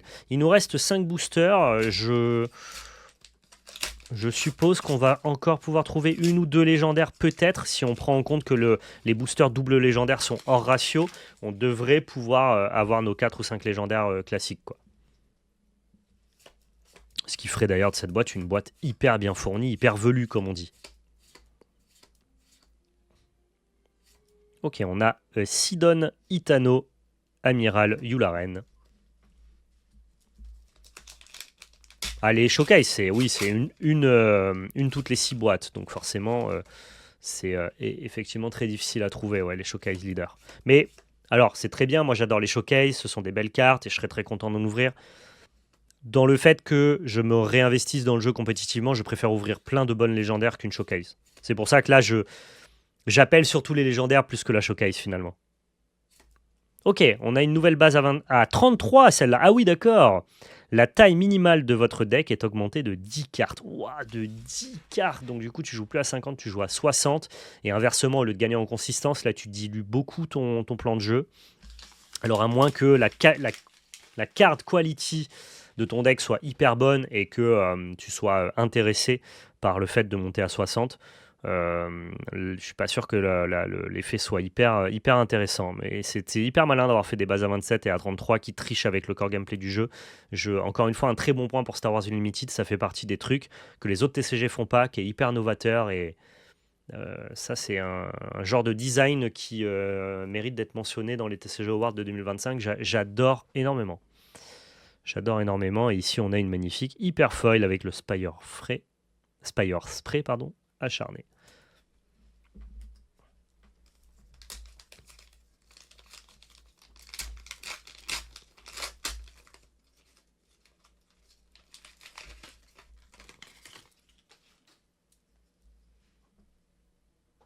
Si on préfère la sensation de mélange d'un deck à 60 cartes, c'est worse, c'est vrai. Hein.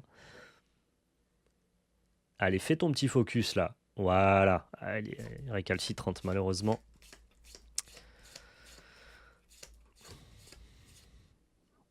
Ok, on a encore une base. C'est à 35. Waouh, mais attends, mais qu'est-ce que c'est que ce délire? Colossus, 35 points de vie, piocher une carte de moins pour votre main de départ. Donc tu commences avec 5 cartes, mais tu as 5 PV de plus. Ça, j'adore le design, hein, mais je pense que c'est pas une bonne base. Je pense que c'est hyper grave d'avoir une carte de moins que ton oppo. Donc, pas fan. Genre, si on admet que cette carte de moins, elle va faire que tu vas prendre plus de 5 dégâts, bah t'es pas renta, quoi. C'est hyper touchy hein, de toucher à tes règles de construction de deck, à ton core gameplay comme ça. C'est hyper touchy, je trouve, hyper ballsy de faire ça. Donc je suis hyper content que Star Wars le fasse et prenne ce risque-là. Très bonne base avec Palpa car tu pioches énormément. Ah ouais, ok, d'accord. Ah ben, justement, je suis très content d'avoir votre avis.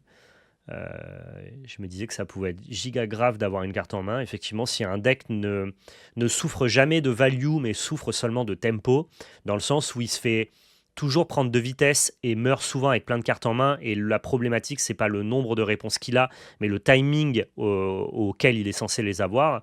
Bah, auquel cas, effectivement, s'acheter du temps plutôt que du card advantage, ça fait tout à fait sens. Et donc, si c'est la problématique d'un Palpa, par exemple, qui va, quoi qu'il advienne, écraser le late game, qu'importe la value et le nombre de cartes qu'il aura en main, je conviens tout à fait que Colossus puisse être une carte intéressante. Mais c'est cool du coup. C'est très cool. Oui, en fait, vous avez raison sur un truc. Du fait que tu pioches 2 cartes par tour et pas une, le nerf de cette base, c'est pas d'avoir une carte en moins que ton adversaire. Théoriquement, c'est d'avoir une demi-carte en moins. Ok. Oui, sauf que les autres jeux le font avec des effets de cartes, ce qui est très différent, Greggy. C'est d'ailleurs injouable et probablement de très mauvaises cartes. Parce qu'il faut jouer la carte, la mettre dans ton deck pour pouvoir justement avoir cet effet-là. Là, c'est une base. Elle est d'office là et elle modifie de base les règles du jeu. Juste par le fait de l'avoir mise dans ton deck. Parce que tu n'as pas besoin de la jouer, de la sortir et de payer un coup. C'est tout à fait différent, pour le coup. Allez, on continue. Bon, j'aime beaucoup, en tout cas, ces bases, vous avez compris, pour moi, c'est la super bonne surprise de ce set numéro 4. Dernier booster, on a actuellement 1, 2, 3, 4, 5, 6 légendaires, mais dont 2 qu'on a eu on va dire en supplément. Donc pour l'instant, on n'est qu'à 4 légendaires flat sur les ratios de base. On peut aller chercher la 5e, mais on peut aussi rester à 4. Hein, c'est une chance sur 5 sur 24 boosters. Vous avez compris, on n'est pas tout à fait dans les ratios sur 24, quoi.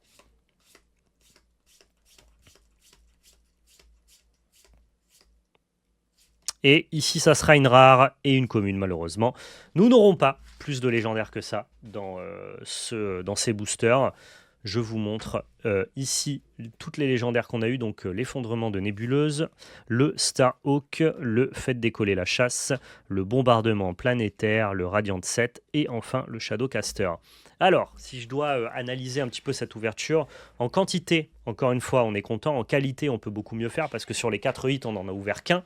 Sur le premier booster, sur les 4 hits, on en a ouvert 0. Et je précise quand même qu'on a ouvert du coup aucune légendaire hyper foil.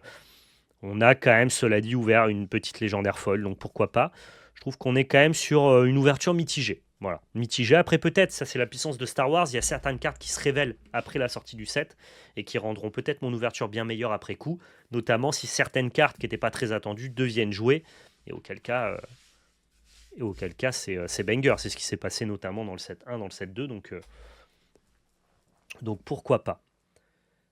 On va maintenant passer à une ouverture Star Wars chapitre 3. Vous le savez, je reprends Star Wars, donc il faut forcément que je me constitue un pool de cartes. J'ai pas mal de manquements avec le set 3 parce que je ne suivais pas forcément le jeu de très près au moment où ce set est sorti.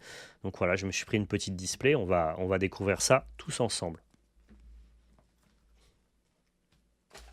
Ouais, je sais que les légendaires hyper folles, ça reste très rare, tout à fait. Alors, je vais vous montrer les hits que je cherche spécifiquement dans cette boîte.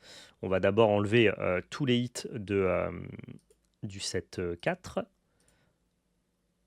Et nous cherchons cette fois-ci le Cat Bane légendaire, l'événement, les 2 et le Dark Maul. Voilà, ça c'est les cartes qu'on va le plus chercher dans ce chapitre 3 de Star Wars.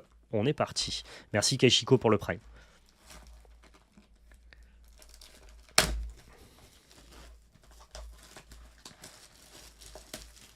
On peut aussi ouvrir des hyper foils et notamment des showcase. Et là, pour le coup, en termes de showcase, j'avoue que ouvrir Anakin me ferait extrêmement plaisir parce que déjà j'aime bien le deck, mais en plus de ça, j'aime bien le personnage. Donc, une petite showcase là me ferait grandement plaisir.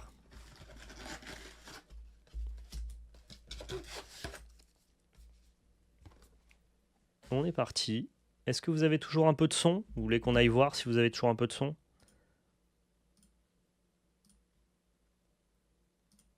Vous êtes censé avoir toujours un peu de son.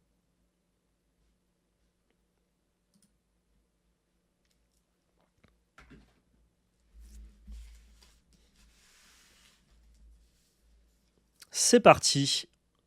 Crépuscule de la République en français, booster de 16 cartes. Les hits sont affichés au-dessus de moi. Souhaitez-moi bonne chance. C'est parti. Oh, on en parlait tout à l'heure de Quinlan Vos. Très très bonne carte. On continue.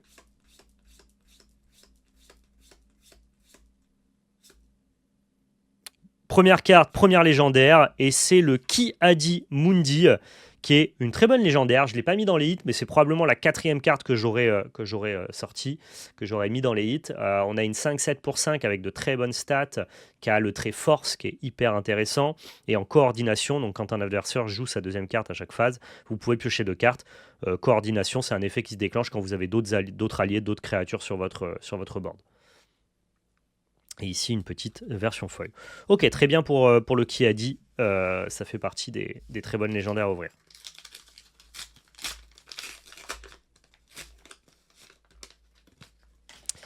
Anakin Skywalker, on en parlait. Carte qui m'intéresse évidemment en showcase, mais aussi en leader, de toute façon. Donc pourquoi pas. Ça, c'est une très bonne carte pour Django, donc je vais en ouvrir plein. Pour m'offrir la possibilité de jouer Django et une petite rare ici en hyper foil qui fait plaisir.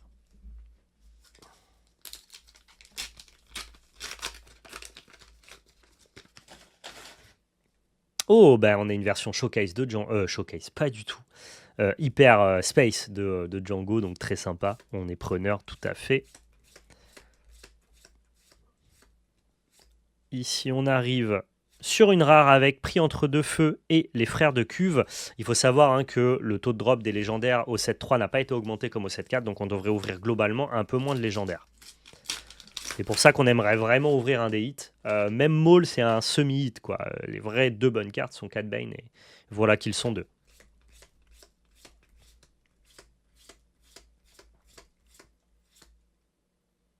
Ok, encore une rare avec le compte Doku et l'avant-garde RTTT. Ce qui est quand même hyper intéressant dans le fait d'ouvrir des boosters Star Wars. Parce que vous pourriez vous dire, ah, mais Val, il te manque que quelques cartes légendaires, pourquoi est-ce que tu ne les récupères pas à l'unité? Bon, bah, déjà, je le ferai. Mais c'est surtout que Star Wars a cette puissance, et c'est la puissance des nouveaux TCG, hein, de rentabiliser aussi tes communes et tes uncos. C'est-à-dire que dans un deck, tu ne joues pas que des légendaires et des rares, tu joues aussi beaucoup de cartes communes et beaucoup de cartes unco.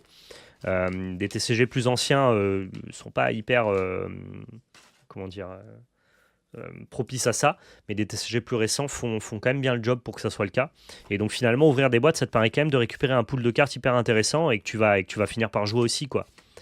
Donc c'est pour ça que j'ouvre quelques boîtes quand même parce que ça me permet de récupérer quelques cartes. On a le San Hill ici et une fâcheuse posture.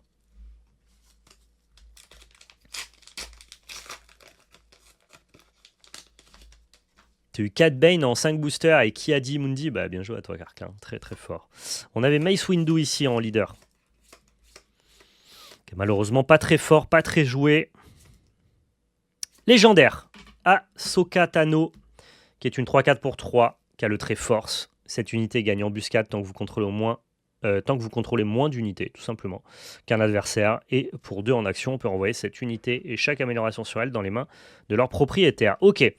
Pareil, pas la meilleure, mais ça reste une carte intéressante.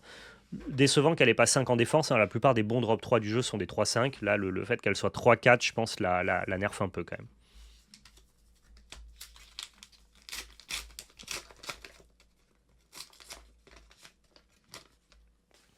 Ok, on a le leader Maul.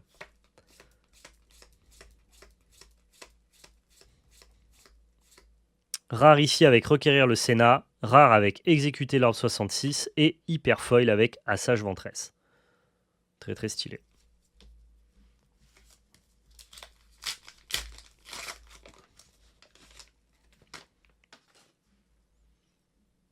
Ici on a le compte Doku.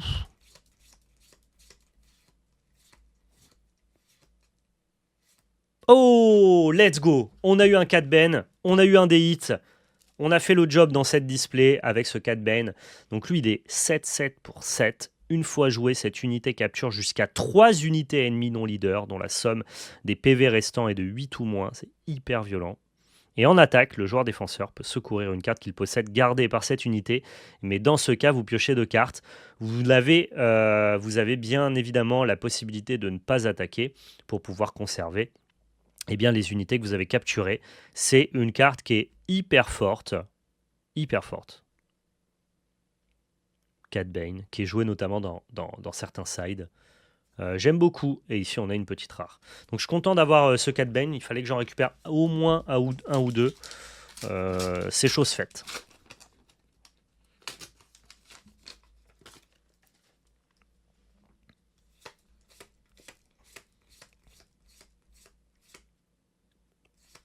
Combien de boosters de mon côté? Je dois être à la moitié de la boîte, je pense. Ok, on a une petite base rare ici à 26. Pau City, chaque unité leader que vous contrôlez a plus 0, plus 1. Ok, ça permet juste de buffer ton leader. Pas très intéressant pour l'instant, mais peut-être qu'avec certains leaders, ça aura un intérêt. Faut pas que je me plante, je mets ça avec les mauvaises cartes. TWI, pardon. Je récupère ça, hein, bougez pas.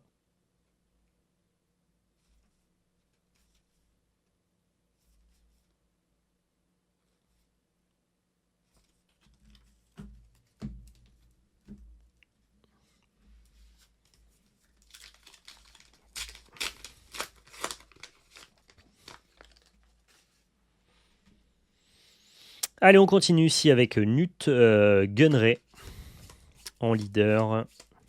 C'est cool que tous les leaders soient simples à récupérer, hyper accessibles. En gros, je veux dire, le fait que les leaders coûtent cher, c'est seulement si jamais vous voulez les pimper, que vous voulez des versions showcase. Mais globalement, qu'importe le leader que vous voulez jouer, ils sont tous disponibles et distribués dans les boosters. Et pareil, c'est quelque chose qui est intéressant. Ici, on a Assage Ventress. Alors, il y en a qui sont rares, d'autres qui sont communs, hein, mais globalement, vous les trouvez assez facilement. En rare, ici, on a Huang et une version hyperfoil d'un chasseur droïde.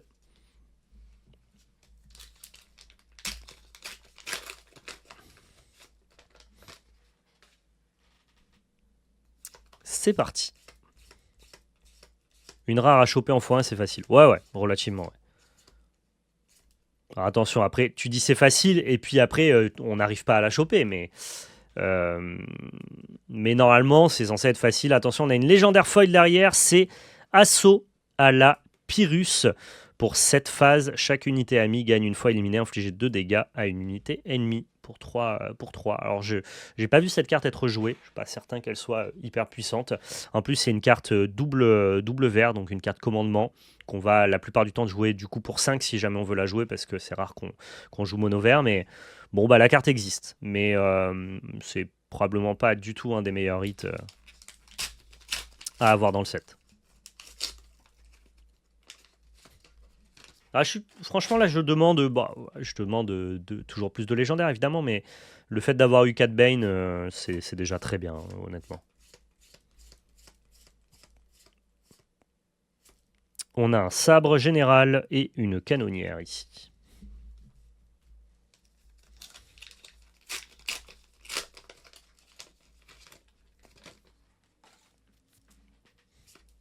On a notre ami Maul. Il y a des rééditions de cartes du set 1 que je reconnais dans ce set 3. Ici, on a encore une rare avec le Comte Dooku. Ok.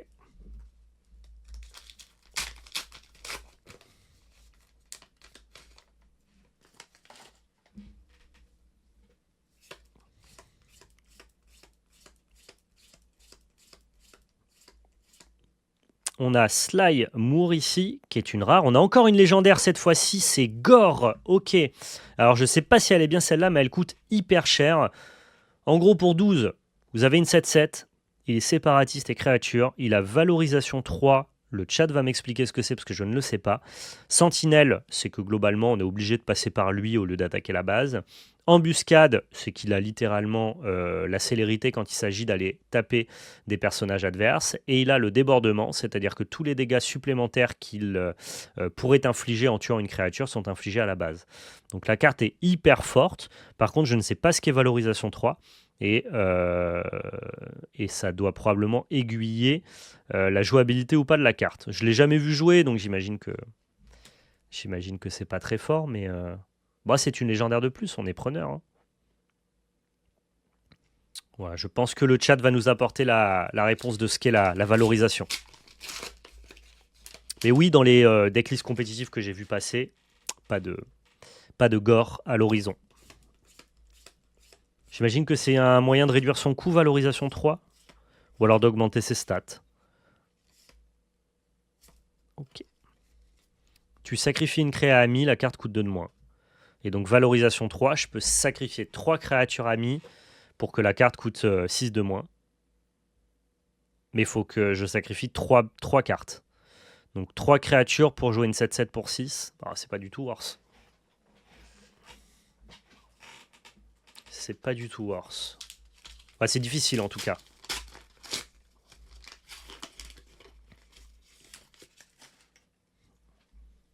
Ok, on a notre ami Anakin Skywalker ici. Pitié, donnez-moi la showcase. Maintenant que j'ai eu 4 Bane, là je demande de la showcase ici. On a Sly Moore et pareil, la petite commune foil. Je me doutais bien que c'était un moyen de baisser son prix à ce gore. Parce que 12 c'est quand même relativement élevé pour ces stats là.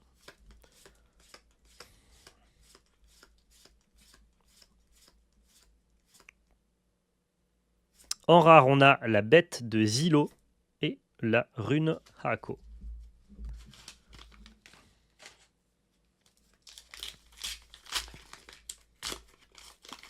Ça open en masse. On essaye, Bagheera, de se mettre à jour. On se met à jour, ouais. Oula.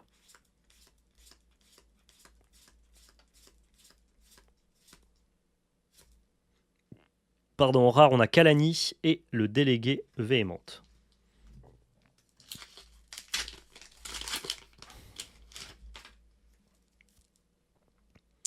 Ici, on a une version hyper space du leader. Ça fait toujours plaisir. Je pouvais avoir Anakin comme ça. Ou Django, je l'ai déjà eu, donc plus qu'Anakin. En rare, on a un bel ajout. Et ici, on a une commune foil. Ok. Il nous reste maintenant 4 boosters. C'est parti.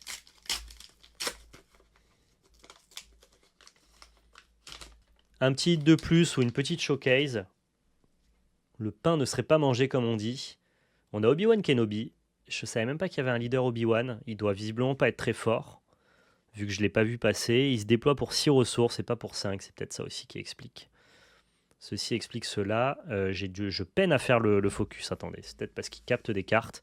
Dès qu'il capte des cartes, ce coquin, il veut plus focus. Ouais, les boosters sont en papier. Ouais. C'est très très bien. On est tout à fait partisan de ça.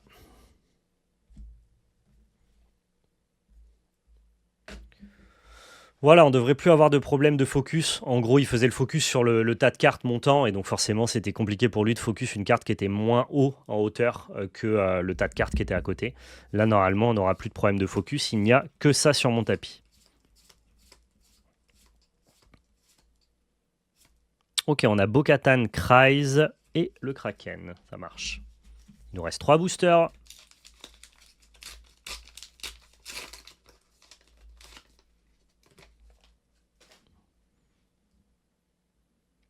Ici, on a Nala SE. Pardon.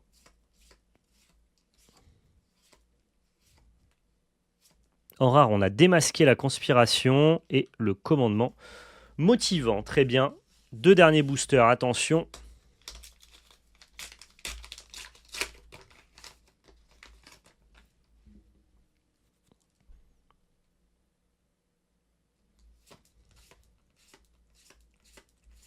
Pas de showcase en tout cas à l'horizon.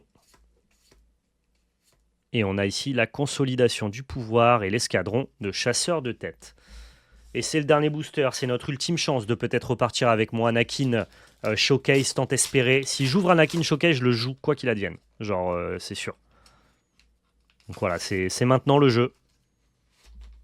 C'est maintenant, attention, je retourne le booster. Et non, ça ne sera pas le cas. Du coup, je ne jouerai pas Anakin, tant pis.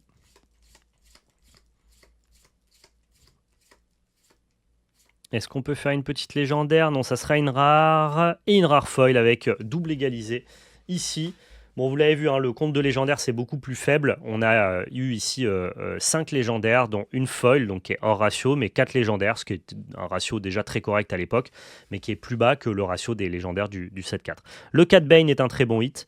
Le Ki-Adi-Mundi est un très bon hit aussi. Donc une display relativement qualitative. Plutôt sympa. Et maintenant, c'est la dernière. Cette display, cette fois-ci du set numéro 2, l'ombre de la galaxie. À l'intérieur de cette display, il y a tellement de cartes qui m'intéressent. Le Podamron, le Dragon Crate, le triple... j'ai plus le nom. Triple Dark, le truc synergie avec les véhicules. Bref, beaucoup de cartes qui vont m'être effectivement hyper utiles pour eh bien, jouer, créer du contenu. Souhaitez-moi bonne chance, je croise les doigts.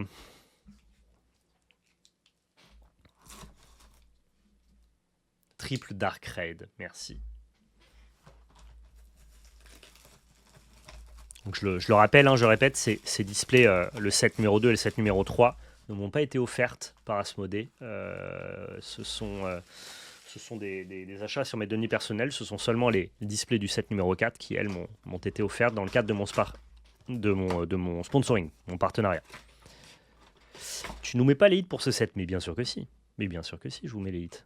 Qui suis-je? Où suis-je? Que fais-je? Pour qui-je? Alors, on a le chasseur taille que j'ai envie de récupérer, il m'en manque 2. On a Po que j'ai envie de récupérer, il m'en manque 2 aussi. Et on a le Dragon Crate que j'ai envie de récupérer. J'en ai aucun, mais il n'est jamais joué en 3 exemplaires, donc 1 ou 2 me suffirait aussi. Ce sont les meilleures cartes à ouvrir de ce set numéro 2. Toutes des cartes rouges, hein, vous l'avez vu. Le set numéro 3 mettait à l'honneur les cartes jaunes. Le set numéro 2 met à l'honneur les cartes rouges. C'est parti.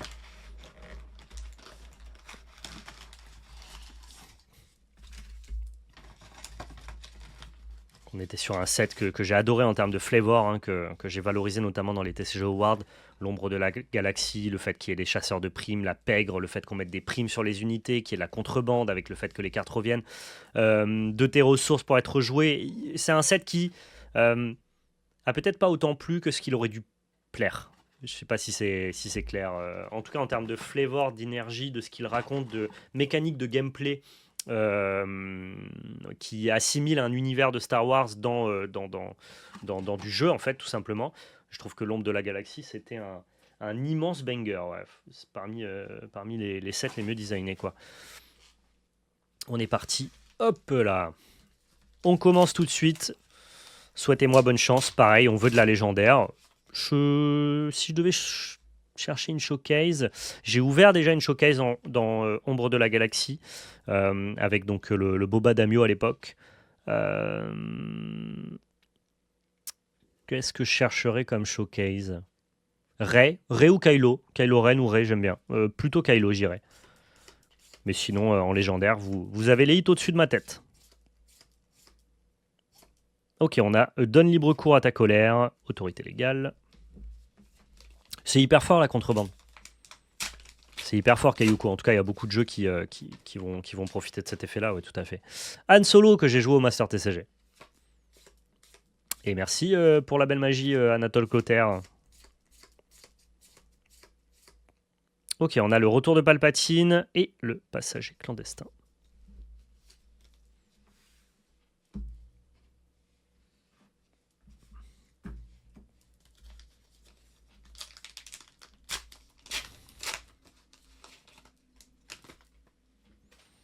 On a l'ami Bosque ici.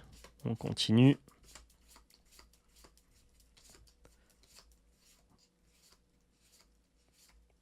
Emprisonné. Et on a une hyper foil ici en Unco avec le Gauntlet du clan saxon.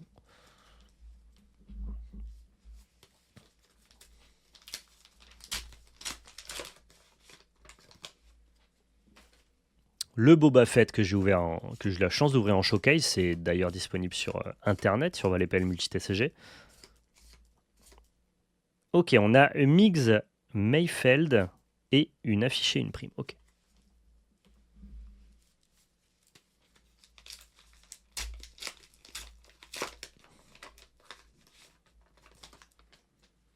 Salut Anatole Clotaire, malheureusement, j'aurais pas de réponse à t'apporter. Je ne maîtrise pas du tout la production, les sorties produits en Chine. Je saurais pas t'aider, je suis désolé. Hop là, attention, on a un petit problème encore une fois de focus.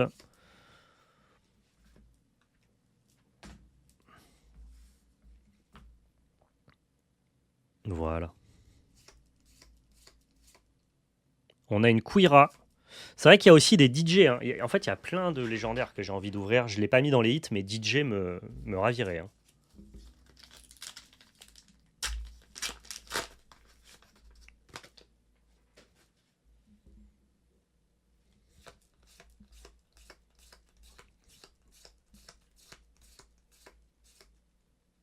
Ok, première légendaire, Ré.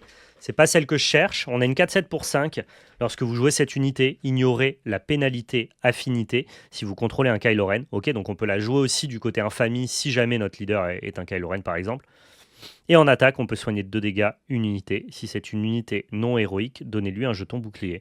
Ok, donc c'est une carte qui fonctionne à être jouée dans le mauvais élément, entre guillemets. Ça m'a l'air quand même pas très très fort, hein, en vrai.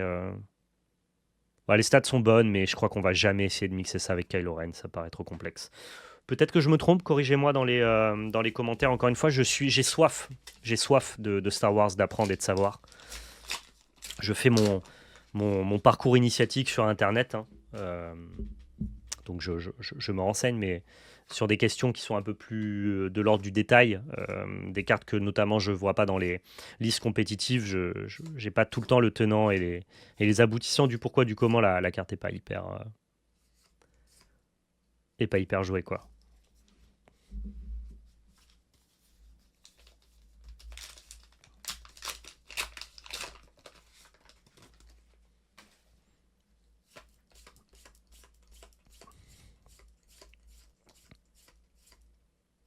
On continue ici avec le brassard lance-flamme et le Fenro.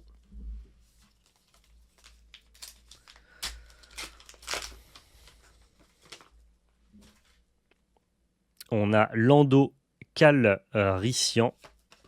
C'est parti.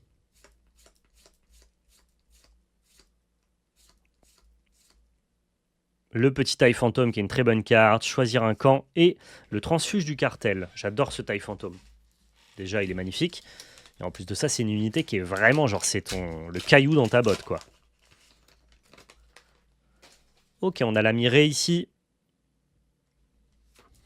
qui a été un leader joué du 7-2, hein, qui s'est fait un peu la... ils se sont fait un peu la guéguerre avec Han Solo bleu, donc bleu-rouge. Et du coup, vous pouviez jouer bleu-rouge aussi avec Rey, en bleu-rouge aussi. Et finalement, Anakin les a juste remplacés en 7-3, tous les deux. Mais ça a été pas mal joué, ouais.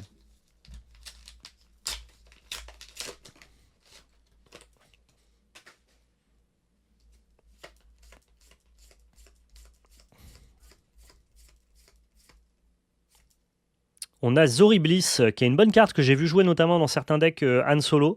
C'est quand même une 4-7 pour 5 qui en attaque te permet de piocher, quoi. Même si tu vas devoir te défausser d'une carte sur ta phase de regroupement. Si par exemple tu n'as pas de carte en main, tu te défausseras pas, juste. Donc c'est une carte qui est franchement intéressante, ne serait-ce que par le fait qu'elle ait des bonnes stats et une mécanique de contrebande. Je suis content de l'ouvrir. Ici on a Gar Saxon, qui ressemble vraiment à, je sais pas, un vieux Capitaine Flamme, tu vois. Ça ressemble un peu à, vous voyez, la science-fiction avant que Star Wars existe. Si vous avez regardé des documentaires sur Star Wars, en gros, avant Star Wars, la science-fiction, c'était vachement des trucs un peu laids, un peu genre Flash Gordon. Vous avez la rêve de Flash Gordon? Vous voyez un petit peu, c'était des séries télé hyper cheap avec des mecs en costume qui émulaient le fait d'être sur d'autres planètes. C'est Flash Gordon, ce gars-là. C'est hyper vilain, Gar Saxon.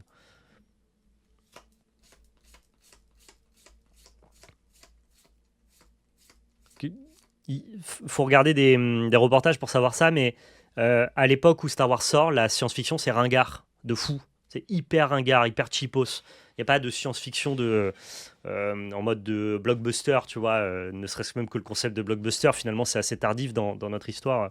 Ça vient des Dents de la Mer. Et du coup, pour nous, maintenant, notre consommation dans voilà, les années 2000 et compagnie, tout film de science-fiction, c'est souvent des gros budgets un peu blockbuster et compagnie. Non, à l'époque, quand tu faisais de la SF, c'était un peu ringos, quoi.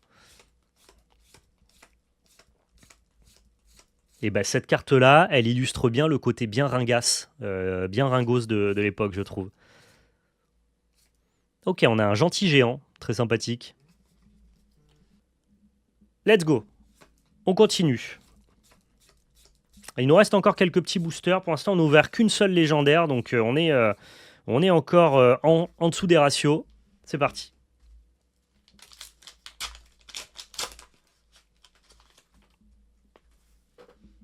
Salut Kawa.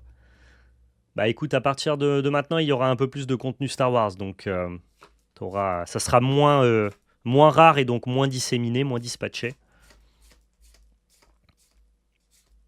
On a le croiseur d'assaut Architens et le sauveteur du clan Vren. Ok. Je me remets au jeu. C'est pour ça d'ailleurs que j'ouvre du 7-2. J'ai ouvert du 7-4 évidemment. J'ai aussi ouvert un peu de 7-3 et un peu de 7-2 pour essayer de compléter un peu mes playsets de rares et de légendaires. Sur le 7-1, comme j'avais vraiment suivi l'actualité, j'ai un peu tout ce qu'il me faut. Par contre, sur le 7-2, 3, 4, je peine encore un peu, donc faut que je me mette à jour. Ici, on a un vrai cœur, mais j'ai déjà mon carré, enfin ma triplette, en tout cas mon playset. Il nous reste 1, 2, 3, 4, 5, 6, 7, 8 boosters. Je n'ai ouvert qu'une seule légendaire pour l'instant, cette display chapitre 2. Elle n'est pas brillante, hein. J'aimerais bien ouvrir un petit pot, un silencer ou un crate. Ce sont les meilleurs hits de la boîte et globalement les hits que je cherche aussi. Tu vois, par exemple, des tie silencers, j'en ai qu'un, des pots, j'en ai qu'un, des crates, j'en ai zéro. Donc, ouais, c'est exactement. J'ai montré les hits que je voulais dans chacune des displays qu'on a ouvertes ce matin. Ok, on a Basine Nétal ici et une petite foil. Waouh, pour l'instant, je sens que c'est la clim ici sur cette display ombre de la galaxie, pardonnez-moi. Ça fait peur.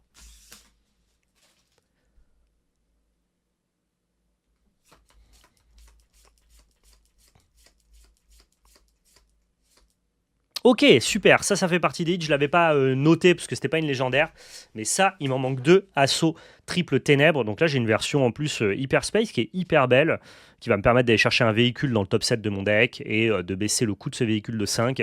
C'est hyper malin parce que ça veut dire que tu peux aussi jouer des véhicules qui coûtent plus de 5, mais dans ce cas tu vas juste baisser son coût, c'est une carte qui te permet de ramper un peu de manière détournée, hyper cool quoi. Hyper cool. Et ici, on a plein de rares, mais pas de légendaires. Ça, c'est pas une légendaire, hein, mais c'est vraiment une carte que je cherchais activement. Notamment le futur joueur de Django que je suis. Ou pas. On verra, je sais pas. Je ne sais pas encore. Ça va dépendre déjà ce que ça me coûte à récupérer. En gros, quel deck est le plus coûteux. Je vais quand même aussi manager ça en fonction de ces histoires-là quand même. On a un petit docteur qui est une bonne carte et compagnie des mercenaires.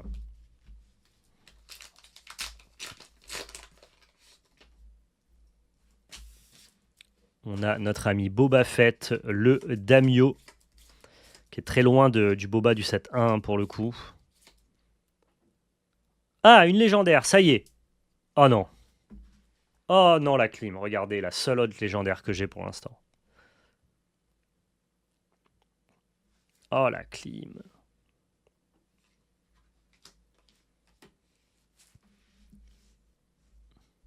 Franchement, si ce sont les deux seuls légendaires de la boîte, je pense que j'ai officiellement la pire boîte chapitre 2 de l'histoire de Star Wars quand même.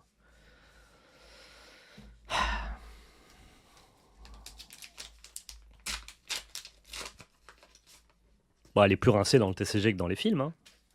Les films sont rincés, mais c'est pas de la faute de Rey. C'est pas de la faute des personnages. Ouais, je vais aller plus loin. J'envoie mes 2 centimes dans le débat éternel de la prélogie, post-logie et la logie de base. Je n'essaierai pas de vous faire croire que la post-logie est une bonne triplette. Hein. On est tous d'accord que c'est globalement un énorme loupé, notamment avec le va-et-vient des différents réalisateurs. Mais je trouve que la vraie problématique, c'est plus le scénario et l'incompréhension des scénarios entre les différents réalisateurs qui se sont passés la balle, plutôt que les personnages. Parce que moi, en soi, les thématiques abordées par Rey et par Kylo Ren sont des thématiques que je trouve intéressantes. En gros, moi, j'ai pas de problème ni avec Rey ni avec Kylo dans la post-logie. J'ai un problème plutôt avec le choix du méchant final et avec le développement de l'histoire, quoi. Mais genre, j'adore Kylo Ren.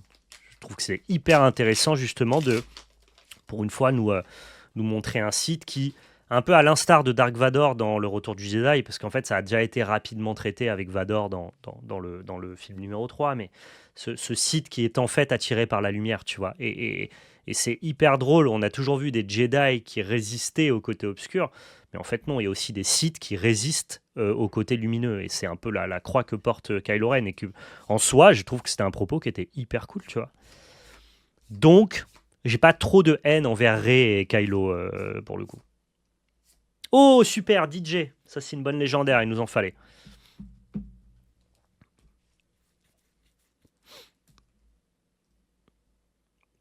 Très très bien, DJ ici, qui a une carte contrebande qui fonctionne très très bien en plus avec Tech pour faire des saloperies à l'adversaire. Content d'ouvrir un DJ, c'est pas un des 3 hits que je voulais, mais c'est probablement le 4e.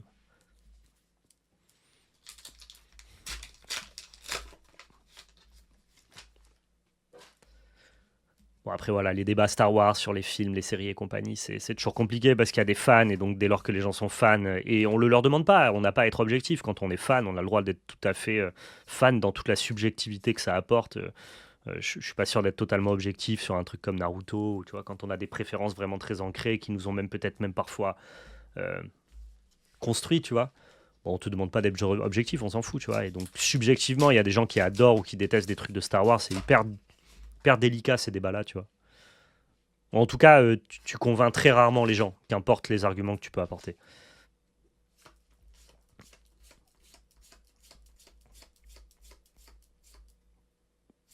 Et le Landspeeder volé, ainsi qu'un Faucon Millennium, ici en version foil. Ouah, cette boîte, elle était dramatique. Hein. Là, on est sur la boîte avec DJ Double Ray. C'est laid, hein. Scellé, scellé. Elle aurait dû rester scellée, du coup, je pense. Cette boîte, elle aurait été bien plus valeureuse.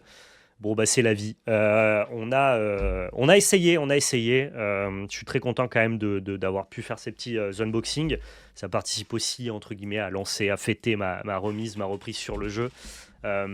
Pour ceux qui sont très enthousiastes et curieux de différents contenus TCG, bon, bah voilà, il va falloir compter avec Star Wars pour 2025.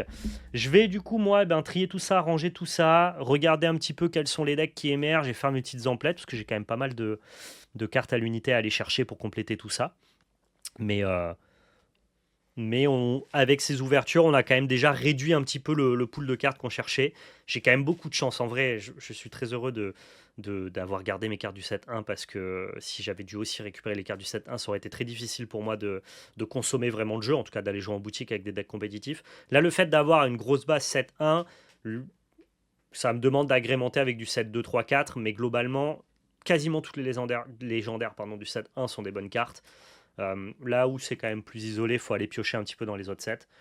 Pour le set 4, je sais pas, hein, peut-être que ça sera un nouveau set 1, vu que d'ailleurs ça sera le point de départ de la nouvelle rotation. Peut-être que c'est un set qui va être hyper important pour l'histoire du jeu compétitif et auquel cas je le souhaite. De toute façon, c'est le set qui est en vente actuellement. Nous, on en vend ensuite sur la belle carte. J'espère que ça va relancer le jeu encore plus fort, même si finalement il continue à bien vivre, hein. Il y a toujours eu de la création de contenu, il y a toujours eu des tournois dessus.